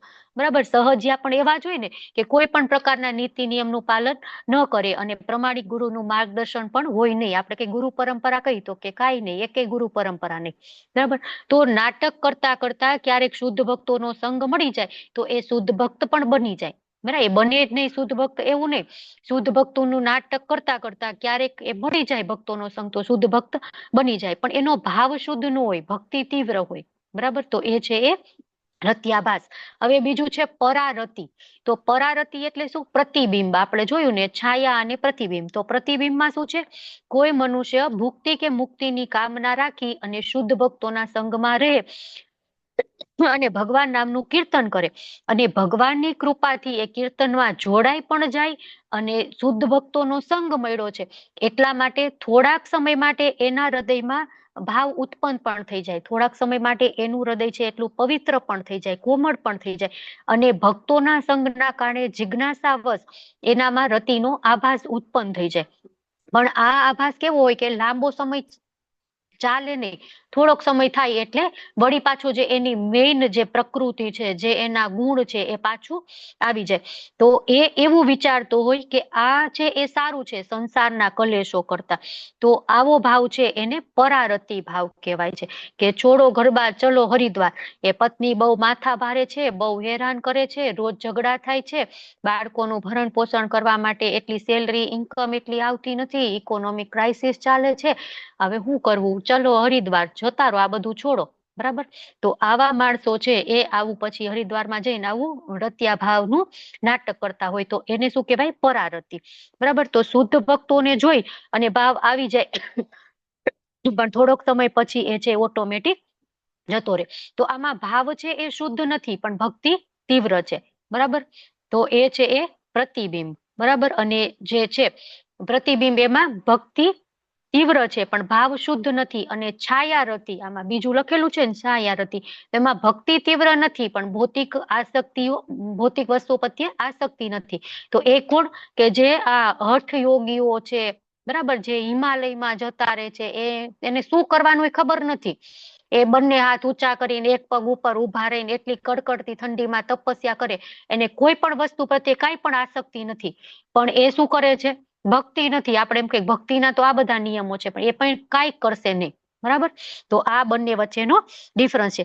તો હવે આગળ આપણે જોઈએ કે હાઉ ટુ કન્વર્ટ રત્યા ભાવ ટુ જેન્યુન ભાવ, કે રત્યા ભાવ છે એને આપણે જેન્યુન ભાવમાં કઈ રીતના કન્વર્ટ કરી શકીએ. તો એક તો ગુરુની સેવા દ્વારા અને બીજું છે શુદ્ધ ભક્તોના સંગ દ્વારા. બરાબર. તો ગુરુની સેવા દ્વારા એમની કૃપા મળે આપણને, તો આપણે એ ભાવને પામી શકીએ. તો જો કોઈ કૃષ્ણ માટેની આવી રતિ છે એનો વિકાસ થાય અને શુદ્ધ ભક્તોનો સંગ મળે તો શુદ્ધ ભક્તિની એ અવસ્થાને પામી શકે છે. બરાબર. ગુરુ છે એ શું છે? શુદ્ધ ભક્ત છે ને, તો એના દ્વારા એ પામી શકે છે. અને પરારતિ કેટલી વાર એટલી પાવરફુલ હોય કે એનું શું કહેવાય, એનું પોષણ થાય સારી રીતના. બરાબર. એ જે નાટક કરે છે, જે એનામાં તીવ્ર ભક્તિ નથી છતાં પણ ઢોંગ કરે છે, અને ગુરુની કૃપા એને પ્રાપ્ત થઈ જાય, ભક્તોનો સંગ મળી જાય તો એ પૂર્ણ અવસ્થા, ભાવ અવસ્થા, પ્રેમ અવસ્થાને પામી જાય. પરંતુ શુદ્ધ ભક્તોનો સંપૂર્ણ કૃપા પ્રસાદ ન મળે તો કૃષ્ણ પ્રત્યેની આવી રતિનો ક્યારેય ઉદય થતો નથી. તો માત્ર ને માત્ર જરૂરી શું છે? ભગવાનની કૃપા. ભગવાનની કૃપા મળે તો જ ભક્તોનો સંગ મળે, તો જ ગુરુનો સંગ મળે અને તો જ ભગવાન પ્રત્યે ભાવ અવસ્થા ઉત્પન્ન થાય. તો હવે અહીંયા આપણને રૂપ ગોસ્વામી છે એક ચેતવણી આપે છે કે ભાવરતિમાંથી પતન કઈ રીતના થાય? તો જેમ શુદ્ધ ભક્તના સત્સંગથી રતિનો ઉદય થાય ને, એવી રીતના ભક્તોના ચરણોમાં અપરાધ કરીએ ને તો એ રતિનો લોપ પણ થઈ જાય, એ રતિ ક્ષય પણ પામે. બરાબર. અને એકદમ નો પામે. આપણે આ જે સરસ 16 માળા કરતા હોય ને કાલ 0 થઈ જાય એમ નો થાય. કેમ થાય? ધીમે ધીમે ધીમે ધીમે ઘટતું જાય, ક્ષીણ થઈ જાય, ધીમે ધીમે સાવ 0 થઈ જાય, અંધકારમય થઈ જાય. માટે અપરાધ ન થાય એના માટે ખાસ ધ્યાન આપણે રાખવું જોઈએ. ધીમે ધીમે એ ભગવાન પ્રત્યે લગાવ છે, ભગવાનની સેવા કરવામાં પ્રેમ છે, આપણે જે તત્પરતા છે, જે મંગળા આરતીમાં ઉઠાઈ જાય છે, એ ધીમે ધીમે આળસ આવવા માંડે, એ ધીમે ધીમે આપણાથી છૂટતું જાય. તો એ ખાસ આપણે ધ્યાન રાખવું જોઈએ. અને અનઅપેક્ષિત વાસ્તવિક લક્ષણ એમાં શું છે? જો નિયમ પાલન વગર કોઈ ઉચ્ચ કક્ષાની ભક્તિ વિકસાવે તો એના કારણો શું છે? આપણે એમ થાય કે આને તો વૈદિક ભક્તિ નથી કરી, રાગાનુગા, રાગાત્મિકા કાંઈ નથી કર્યું, ડાયરેક્ટ ભાવ ભક્તિ સુધી પહોંચી ગયા. તો એના કારણો શું છે? કે પૂર્વજન્મોની સુકૃતિ. બરાબર. પૂર્વજન્મમાં કાંઈક એવા એને કર્મ કર્યા હશે, એની ભક્તિ 90% 60% એ ખતમ થઈ હશે. તો એના કારણે એનો આવી રીતે જન્મ થયો અને એકદમ સરસ તરત એની ભક્તિ છે એને ભાવ ભક્તિ ભાવ સ્ટેજ સુધી પહોંચી ગયો. પછી અપરાધના કારણે ટૂંક સમય માટે અટકે પણ પછી તરત એ અપરાધની ક્ષમા માંગી લે તો એને બીજો ચાન્સ મળી જાય અને ફરીથી ભક્તિ ત્યાંથી ચાલુ થઈ જાય. પછી શુદ્ધ ભક્તોના સંગમાં સતત પ્રગતિ કરી શકે. તો હંમેશા ભક્તિમાં પ્રગતિ કરવી હોય તો શુદ્ધ ભક્તોના સંગમાં રહેવું જોઈએ. હવે જો ભાવ સ્તર પર રહેલી વ્યક્તિમાં દોષ હોય તો અપરાધના વિવિધ પ્રમાણ અનુસાર રત્યાભાસ કે પરારતિનો ક્ષય થઈ જાય છે. તો શું તે ગંભીર છે? તો કે ના. કેમ ગંભીર નથી? કેમ કે વીતી ગયેલા નિશાન ક્યારેક થોડા સમય માટે અભિવ્યક્ત થાય છે, પછી એને ખબર પડી જાય કે આ તો મારાથી અપરાધ થઈ ગયો છે, મારે એની માફી માંગી લેવી જોઈએ. અને જે પાછા કરતા હોય એ જ રિપીટ પાછું કરવા માંડે તો એની ભક્તિ પાછી ત્યાંથી ને ત્યાંથી ચાલુ થઈ જાય છે. તો બહુ ગંભીર એને ગુનો નથી કર્યો, બરાબર, તો રતિ છે એ મધ્યમ અથવા કનિષ્ઠ થઈ જાય છે. અને બહુ ગંભીર ગુનો કર્યો છે તો એનો જે છે રતિ એ ક્ષીણ થઈ જાય છે. જો કોઈ માણસ છે એ મોક્ષની પ્રાપ્તિ માટે કે બ્રહ્મ જ્યોતિમાં વિલીન થવાની અભિલાષા રાખે તો એની રત્યાભાવ કે પરારતિ છે એ ક્ષીણ થઈ જાય છે. અથવા તો અહંગ્રહોપાસના સિદ્ધાંતમાં રૂપાંતર થઈ જાય છે. તો આ અહંગ્રહોપાસના સિદ્ધાંત શું છે કે જીવાત્મા અને પરમાત્મા બંને અભિન્ન છે, બરાબર. પણ આ જે અભિન્ન છે એ આપણે વિચારીએ કે બંને એક છે તો એને અદ્વૈતવાદ કહેવાય, બરાબર. અને બંને એક છે એવું, બંને અલગ છે એવું વિચારીએ તો એ દ્વૈતવાદ, અને બંને અભિન્ન છે એવું વિચારીએ તો અદ્વૈતવાદ. તો અદ્વૈતવાદીઓ છે એ પોતાને પરમાત્માને એક માને છે કે હું અને પરમાત્મા બંને એક, બરાબર. અદ્વૈત, અમે બે નથી, અમે એક જ છીએ, હું અને પરમાત્મા બંને એક જ છીએ, તો એ અદ્વૈત. દ્વૈત એટલે આપણે જોયું ને લેવલ 2 માં કે બે હોય એને દ્વૈત કહેવાય, બરાબર. દ્વંદ્વ, બે, ઠંડી ગરમી, ટાઢ તડકો, શિયાળો ઉનાળો, સુખ દુઃખ, લાભ નુકસાન, તો બે છે એને દ્વૈત. તો એ દ્વૈતવાદ, અને હું અને પરમાત્મા એક છીએ એવું માની અદ્વૈતવાદ. તો આ અદ્વૈતવાદીઓ છે એ પોતાને અને પરમાત્માને એક માને છે, અને પરમેશ્વરમાં અને પોતાનામાં કોઈ તફાવત નથી એમ માની અને પોતાની જ ભક્તિ કરવાનું ચાલુ કરી દે છે, પોતાની જ ઉપાસના. એટલે અહંગ્રહોપાસના, હું મારી ભક્તિ કરું છું, બરાબર. તો એ સિદ્ધાંતમાં એ આવી જાય છે, અને એ એવું માને છે કે પોતાની ઉપાસના એ જ ભગવાનની ઉપાસના છે, બરાબર. તો આ પ્રકારના અપરાધ થાય ત્યારે છે એ શું થાય, પોતાને જ ભગવાન માને તો ભગવાનનો મોટામાં મોટો અપરાધ છે ને. તો બીજો કોઈ અપરાધ થાય તો અપરાધની ક્ષમા આપણે માગી લેવી જોઈએ. જે વૈષ્ણવોનો અપરાધ થયો છે એ વૈષ્ણવની ચરણ રજ આપણે માથે લગાડવી જોઈએ.